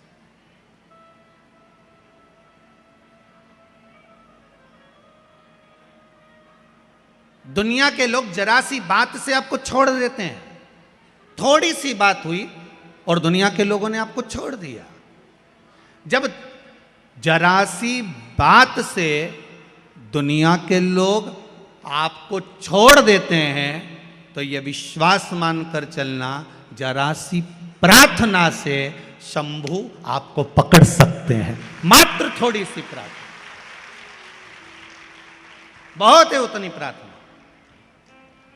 हमें ढोंग नहीं करना, हमें ढकोसला नहीं करना, हमें दिखावा नहीं करना कि मैं बहुत बड़ा भक्त हूं या मैं बहुत बड़ी भक्तन हूं, हमें नहीं करना। आग लगे बस्ती में अपन रहो मस्ती में, अपन तो एक लोटा पानी उठाया, शिव जी को चढ़ाया। हाँ, अगर घर से पानी लेकर जा रहे हो तो उससे बढ़कर कोई सुख नहीं है। मंदिर का अगर पानी ले रहे हो, एक लोटा पानी अगर मंदिर का लिया है तो पहले 1 रुपया आपको उस गुल्लक में, उस दान पेटी में डालना है। कि इस दान पेटी में इसलिए क्योंकि लोटे का किराया, पानी का किराया, ये सब देना पड़ेगा, तब जाकर उस पानी की महत्वता होगी, नहीं तो पानी की कोई महत्वता नहीं है। अपने पास का चढ़ाओ, अपने जल को आप आनंद में लेकर जाओ। भक्ति शिव कथा है। शिव कथा साधारण नहीं होती। शंकर की कथा में शंकर ही कहीं ना कहीं अमृत बरसा ही देता है। ये उसी की कृपा होती है, उसकी कृपा बिना कुछ नहीं होता। जहाँ शिव है वहाँ गंगा है, जहाँ गंगा है वहाँ शिव है। शिव उपासना, भगवान की अविरल भक्ति। महाराज शिव महापुराण की कथा कह रही है। मां अहिल्याबाई का चरित्र कह रहा है। इस मालवा की महारानी का चरित्र कह रहा है, और उससे हमें सीखना है कि हमें कभी हारना नहीं। जैसे बिंदु प्रेत योनि में पड़ गया था और चंचुला देवी हारी नहीं, माँ जगत जननी से प्रार्थना कर कर शिव जी की भक्ति में लग गई और शिव महापुराण की कथा करवा ली। शंकर की कथा बाचने वाले तुमरुका जी को बुला लिया। तुमरुका जी ने जब कथा कहना प्रारंभ करी तो उसमें तुमरुका जी ने विश्वास की कथा करी, विश्वास की कथा,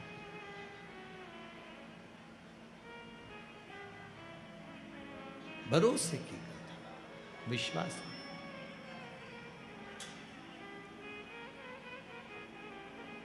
और वो विश्वास तुमरुका जी ने जगाया चंचुला देवी के हृदय में, वो विश्वास जागृत करा।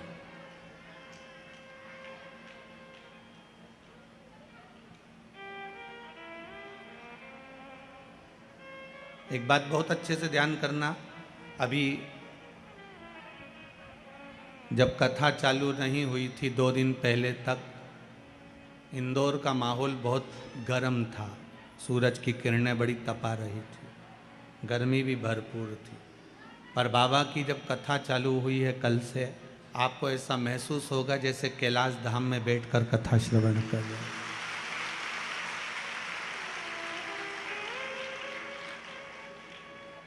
क्योंकि बाबा की कथा है कैलाश पर ही हो रही है, और कैलाशी, और यहाँ तो यहाँ वर्णन किया गया है संरक्षक के रूप में भी कैलाश विजयवर्गीय है, इसलिए कैलाश तो बनना ही था।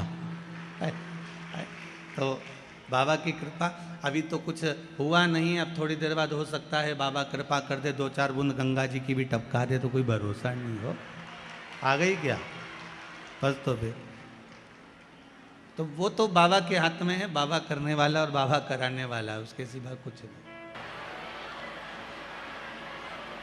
शिव कथा भगवान के चरणों में विश्वास प्रकट करती है। शिव कथा का एक नियम है, आप अपने जीवन में उतार कर रखिएगा कि यदि एक लाल चंदन होता है, एक पीला चंदन होता है, 2 तरह का चंदन होता है। जैसे अगर हफ्ते में एक बार, कितने समय में, जम के बोलो जरा, हफ्ते में एक बार प्रयास करा करो कि लाल चंदन का पानी हम शिव जी को समर्पित करें। और लाल चंदन का पानी अगर शंकर जी को समर्पित कर रहे हो तो शिव मंदिर में चढ़ाने के बाद में थोड़ा सा पानी बचा हुआ किसी बेलपत्री के वृक्ष के नीचे समर्पित करो। किसी भी बेलपत्र के वृक्ष के नीचे लाल चंदन का पानी थोड़ा समर्पित करें। जैसे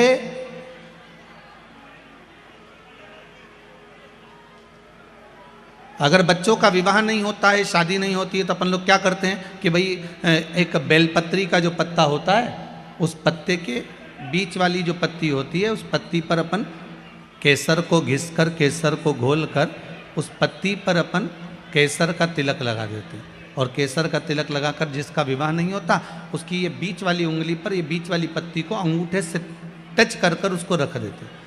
उसका नाम और गोत्र बोलकर उस पत्ती को शंकर भगवान पर किसी भी प्रदोष के दिन शिव जी को समर्पित कर देते हैं। बस इतना याद रखें कि इस पत्ती का जो मुख है वो जलाधारी की ओर होना चाहिए। जब हम चढ़ाएं उस समय पर केसर का तिलक लगाकर अंगूठे से उसको टच कर कर नाम गोत्र बोलकर, जिसका विवाह नहीं हो रहा है, शादी नहीं हो रही है, शिव जी को उसे चढ़ा दो किसी भी प्रदोष के, और किसी भी शिव मंदिर में आप उसको समर्पित कर सकते। किसी भी प्रदोष को किसी भी शिव मंदिर में आप समर्पित कर दीजिए, बाबा से निवेदन करिएगा, बाबा स्वीकार करेगा और विश्वास है कि 3 महीने में बाबा उसका विवाह पक्का कर ही देगा। ये पक्का है। शिव स्मरण करने, भगवान देवाधिदेव महादेव की कथा कह रही है, शंकर का चरित्र कह रहा है, मेरे शिव का अनुमोदन कर रहा है कि शिव महापुराण विश्वास को जागृत करती है।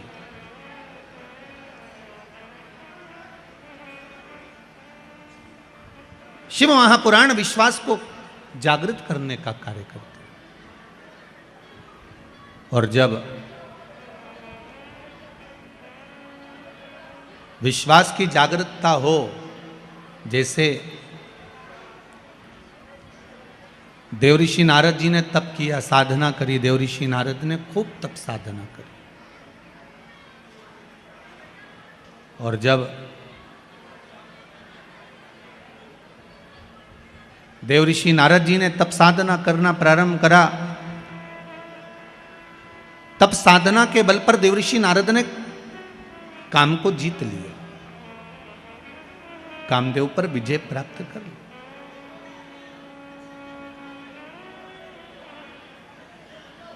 काम तो जीत लिया, पर थोड़ा सा देवऋषि नारद ने जब कामदेव को जीता तो थोड़ा सा अभिमान देवऋषि नारद के भीतर प्रकट हो गया।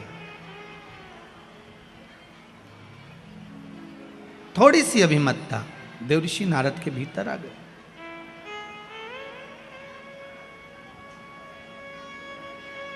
अब कोई बच्चा जब अच्छे नंबर से पास होता है ना, तो सबसे पहले उसी के घर जाता है जिसकी सप्लीमेंट्री आती है, या उसके घर जाएगा जो फेल हो गया। देवऋषि नारद सबसे पहले अगर कामदेव पर विजय प्राप्त करे तो भगवान शंकर के पास गए, क्योंकि काम को जीतने में, कामदेव को जीतने में शंकर भगवान के नेत्र खुल गए थे, कामदेव जलकर भस्म हो गया था, पर शंकर भगवान की समाधि टूट गई थी। भगवान ओघड़दानी की समाधि टूटी है, भगवान शिव की समाधि टूट गई। अब देवऋषि नारद ने जाते से सबसे पहले शंकर भगवान के पास में जाकर हर हर महादेव कहा, और हर हर महादेव कहकर शंकर भगवान से कहा। भोलेनाथ जी ने कहा, ओ नारद जी कैसे आना हुआ? नारद जी बोले, आपको मालूम नहीं, मैंने कामदेव पर विजय प्राप्त कर ली। आप जानते नहीं?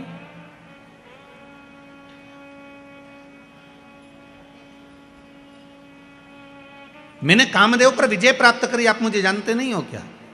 भगवान शंकर ने मन में सोचा कि मेरे को तो मालूम था कि आपने काम पर विजय प्राप्त कर ली, पर शंकर भगवान के सामने देवऋषि नारद ने एक शब्द कह दिया, जिस कामदेव को आप नहीं जीत पाए उस कामदेव को मैंने जीता है। अब शंकर भगवान से कोई पूछे कि तुमने कामदेव को क्यों नहीं जीता, तो शंकर भगवान बोले, भैया ये रिश्तेदारी की बात है, रिश्तेदारी में हारना ही सबसे अच्छा काम होता है। बोलो सही है कि गलत है? अब जब दूल्हा दुल्हन का, बन्ना बन्नी का जब कंकन डोरा छोड़ा जाता है और उनको ऐसे कुछ पटक के पानी में, दूध की थाली में उनसे कहा जाता है इसमें ये सामान पड़ा है ना, उठा। अब बेचारा छोरा जो होता है, लड़का जो होता है, वो तो बेचारा शर्मा शर्मी में रह जाए कि बेचारी अब इसी को उठा लेने दो, दादा तू उठा ले, उठा ले।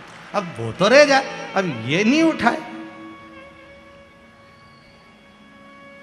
तो इसमें ये कैसे कह सकते हो कि छोरा ये जो है बेचारा सीधा साधा पड़ गया? छोरा सीधा साधा नहीं है, वो तो परिवार को लेकर चलना है, कुटुंब को लेकर चलना है, समाज को लेकर चलना है, इसलिए थोड़ा नम्र बनना जरूरी है। इसलिए उसको मालूम है कि अब मेरे को नम्रता रखना है। शंकर भगवान से कोई पूछे कि तुमने कामदेव को क्यों नहीं जीता, भगवान विष्णु तक ने पूछ लिया था भगवान शंकर से, जब तुमने सबको जीत लिया तो कामदेव को क्यों नहीं जीता? तो शंकर भगवान ने कहा, भगवान नारायण आप तो जानते हो मैं सती का पति हूँ, ये रति का पति है। सती और रति एक ही पिता की दो पुत्रियां हैं, सग्गी बहन है, ये मेरा साड़ू भाई है। अगर ये मेरे यहाँ आया था, मैं उठकर नहीं खड़ा होता तो घर जाता, तो हमारी धर्मपत्नी क्या कहती कि तुम मेरे बहन का पति आया और उसका सम्मान नहीं करा। तो रिश्तेदारों के आगे कभी अहंकार की बात नहीं करना, संबंधों की बात नहीं करना। रिश्तेदारों के आगे तो ये से बनकर चलना कि सादर, जैसे कहते ना, 4 लोगों को समझाना सबसे कठिन काम। पहला अपने पड़ोसी को, दूसरा अपनी पत्नी को, तीसरा अपने पति को, उसकी मर्जी पड़ेगी वही करेगा। चौथा अपने पुत्र को। आप दुनिया भर में सबको ज्ञान दे दो, कितना ही समझा दो, पर अच्छे से अच्छा व्यक्ति भी इनको नहीं समझा सकता। वो बेचारा बाहर कितना भी सत्ता दिखाए न, घर जाए ना तो तुरंत कहते मेरे से फालतू बात करना मत, समझा दे रही हूं मैं, तुरंत वो की क्या, इनके कितना ही समझा। शंकर भगवान तक नहीं समझा पाए थे सती मैया को। अगस्त ऋषि की यहाँ कथा सुनकर आए, कुंभज बाबा की यहाँ कथा सुनकर आए, और कुंभज ऋषि की यहाँ जब कथा सुनने के लिए गए, कुंभज बाबा के चरणों को भगवान शंकर ने जाकर प्रणाम करा। सती मैया से कहा नमन करो। सती जी पूछती हैं मैं और अगस्त ऋषि को प्रणाम करूं? मैं आपकी अर्धांगिनी, मैं देवादिदेव महादेव की पत्नी हूं, मैं कैसे नमन कर सकती हूं? शंकर भगवान कह रहे हैं ये अगस्त ऋषि हैं, कुंभज ऋषि हैं, संत हैं, ब्राह्मण हैं, गुरुजन हैं, इनको प्रणाम करो। सती मैया ने प्रणाम नहीं करा। सती को लगा कि ये कथा वाचने वाला जब हमको प्रणाम कर रहा है तो हम काय को प्रणाम करें। कथा वाचने वाले कुंभज ऋषि ने शंकर और सती को प्रणाम किया था, नमन किया था, क्योंकि अगस्त ऋषि को मालूम है वाचने वाले से बड़ा होता है, जम के बोलो, सुनने वाला। सुनने वाला इसलिए बड़ा होता है क्योंकि सुनने वाला जमीन पर बैठता है। जमीन पर बैठता है तो जो जमीन पर बैठे और जिसके पास जमीन ज़्यादा हो उसको लोग जमींदार कहते हैं। तो तुम सब तो हो जमींदार। कथा बाचने वाला चार पाए की चौकी पर बैठता है इसलिए बेचारा चौकीदार। तो जमींदार बड़ा होता है कि चौकीदार बड़ा होता है?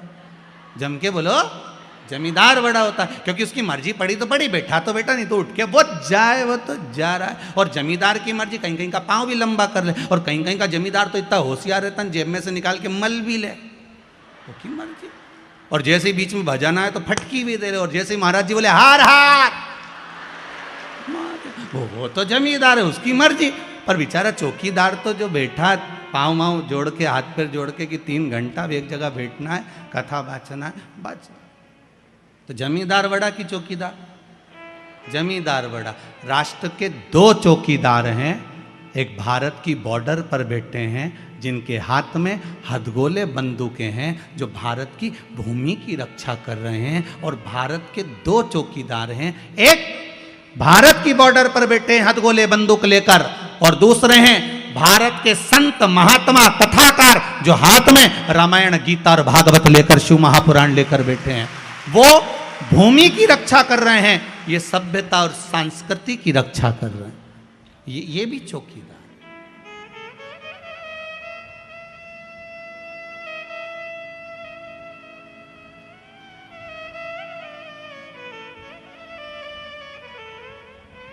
ये भी चौकीदार। चौकीदार की पदवी कोई साधारण नहीं होती महाराज, बहुत प्रबल पदवी होती है, बहुत प्रबल पदवी। कोई साधारण हो सकता है? भगवान शंकर ने कहा आपने कामदेव को जीता, उसके लिए आपको प्रणाम करता हूं। शिवजी ने अपने गले की रुद्राक्ष की माला उतारकर देवऋषि नारद के गले में पहना दी। देवऋषि नारद के गले में जैसे रुद्राक्ष की माला गई, नारद जी ने धारण करी, और उस रुद्राक्ष की माला को पहनकर देवऋषि नारद से भगवान शंकर बोल रहे हैं आप कुछ देर बैठोगे नहीं, यहाँ पर विराजमान नहीं होगे? नारद जी मन में सोचे कि मैंने काम को जीता और ये काम को हार गए, तो मैं इनके यहाँ बैठूंगा। नारद जी के कहने पर, भगवान शिव के कहने पर नारद जी नहीं बैठे और उठकर चल दिए। बाहर निकले, रुद्राक्ष की माला उठाकर जमीन पर पटक दी। जैसे ही भूमि पर पटकी, पटकने के बाद वहीं से नंदी निकल कर जा रहे थे। नंदी ने उस माला को उठाकर देवादिदेव महादेव से कहा बाबा ये आपके गले की माला? हाँ बाबा आपके गले की माला, और यहां पड़ी है। भगवान शिव ने कहा नंदी जब देवता के गले की माला भूमि पर पड़ जाए और जिसके माध्यम से पड़ जाए, समझ लेना उसकी उन्नति हो नहीं सकती। आप चिंता मत करो। हम कई बार इस व्यासपीठ से बार बार निवेदन करते रहे हैं कि बड़े से बड़े, कई बार बहुत बड़े बड़े मंदिरों में लोग जाते हैं, भगवान के गले की माला उतार कर अपने गले में डाल देते हैं, अपन उस गले की माला को निकाल कर गाड़ी पर डाल देते हैं। गाड़ी पर डली उसकी पत्तियां बिखरते बिखरते जमीन पर जाती है, उसका दोष है। शिव महापुराण में, विष्णु पुराण तक में कहा है, दुर्वासा बाबा भगवान का दर्शन करने गए, नारायण के गले की माला आ गई, इंद्र को पसंद आ गई, इंद्र को दे दी, इंद्र को पसंद माला वो एरावत को दे दी, एरावत ने वो माला जमीन पर पटक दी, श्राप दे दिया, अरे इंद्र भगवान के गले की माला भूमि पर पड़ी है, इसलिए तुझे सत्ता के विहीन होना पड़ेगा। और महाराज राजा बलि की सत्ता स्थापित हो गई, इंद्र को सत्ता छोड़ना पड़ी, केवल वो देवता के गले की माला गई, देवता के गले की माला। हम बार बार निवेदन करते हैं, भगवान की कोई वस्तु, भगवान पर चढ़ा हुआ निर्माल्य, एक बेलपत्री भी अगर शिव मंदिर जा रहे हो वो प्राप्त हुई है, या तो उसको संभाल कर रख लो, नहीं रख से बनाए तो उसको विसर्जन कर दो, पर कहीं पांव में ना आए उसका विशेष ध्यान रखिए, कहीं पांव में ना आए।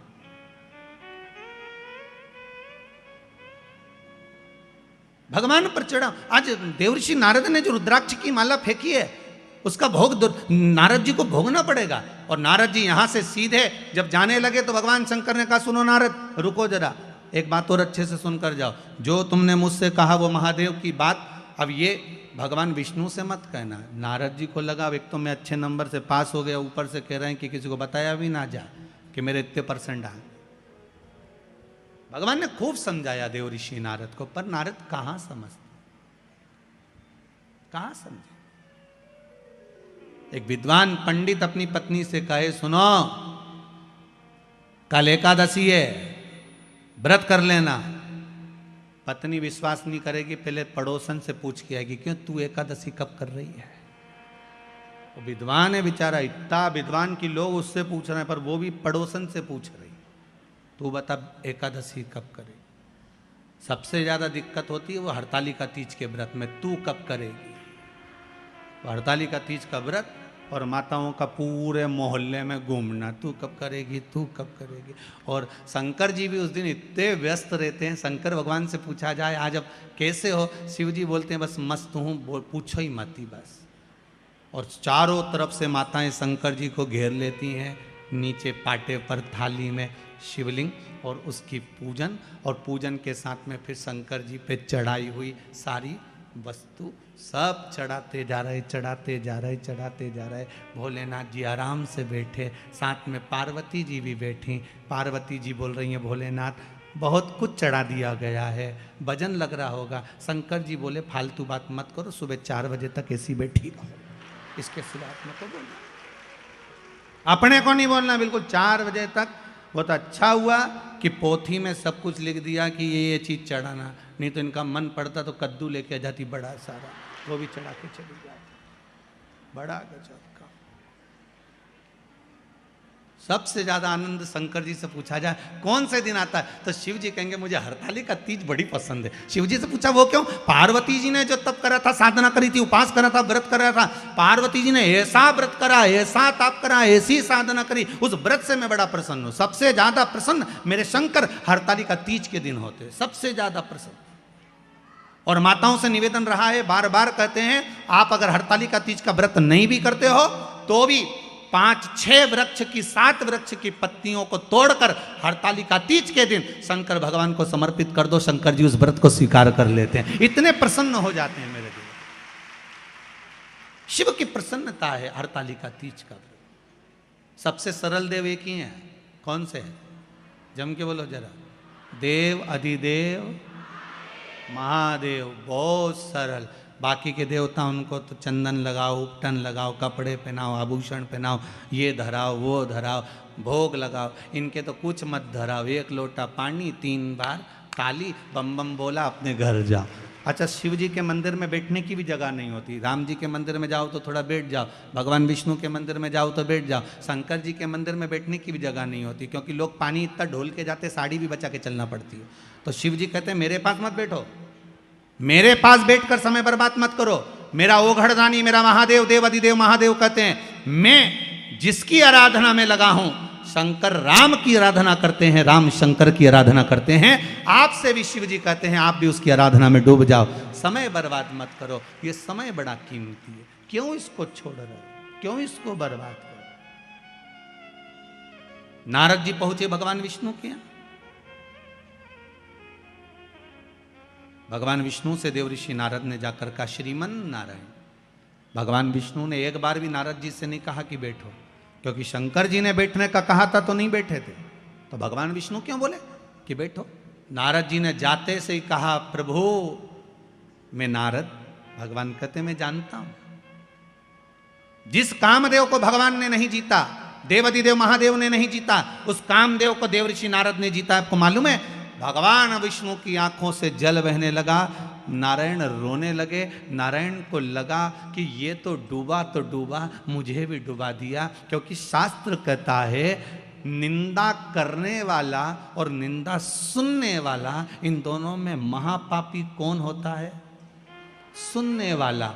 निंदा कर रहे थे नारद, सुन रहे थे भगवान विष्णु, तो महापापियों की गिनती में नारायण को भी आना पड़ा और रो पड़े।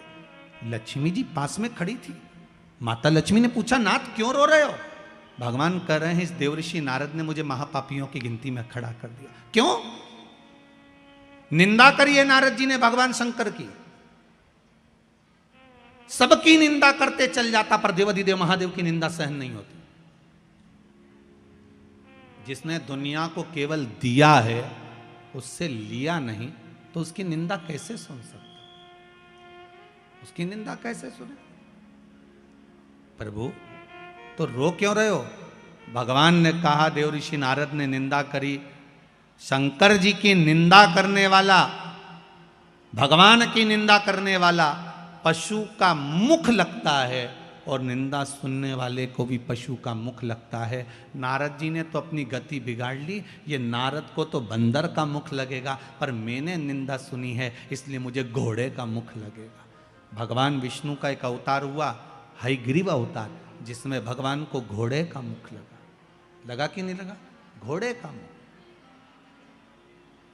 मुझे घोड़े का मुख लगेगा, और वो देवऋषि नारद के कारण लग रहा है, ये देवऋषि नारद के चक्कर में लग रहा है, ये घोड़े का मुख। रो रहे हैं भगवान।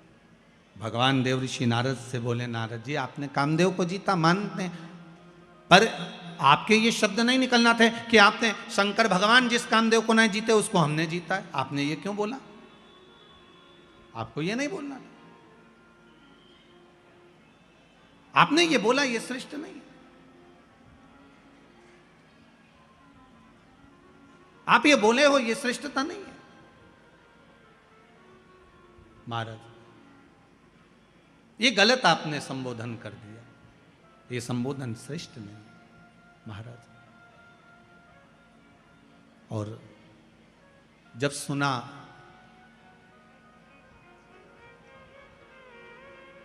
जब श्रवण किया, हमारे बीच में आदरणीय संत महोदय का आगमन हुआ है। एक बार जोरदार ताली बजाकर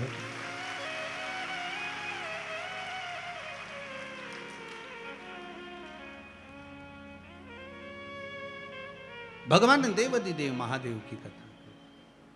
शंभु शरणे पड़ी मांगू घड़ी दुख दया करी।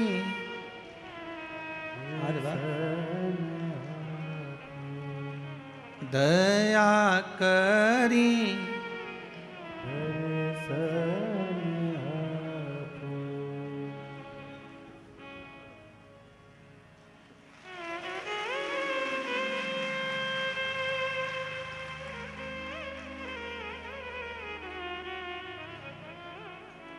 शंभु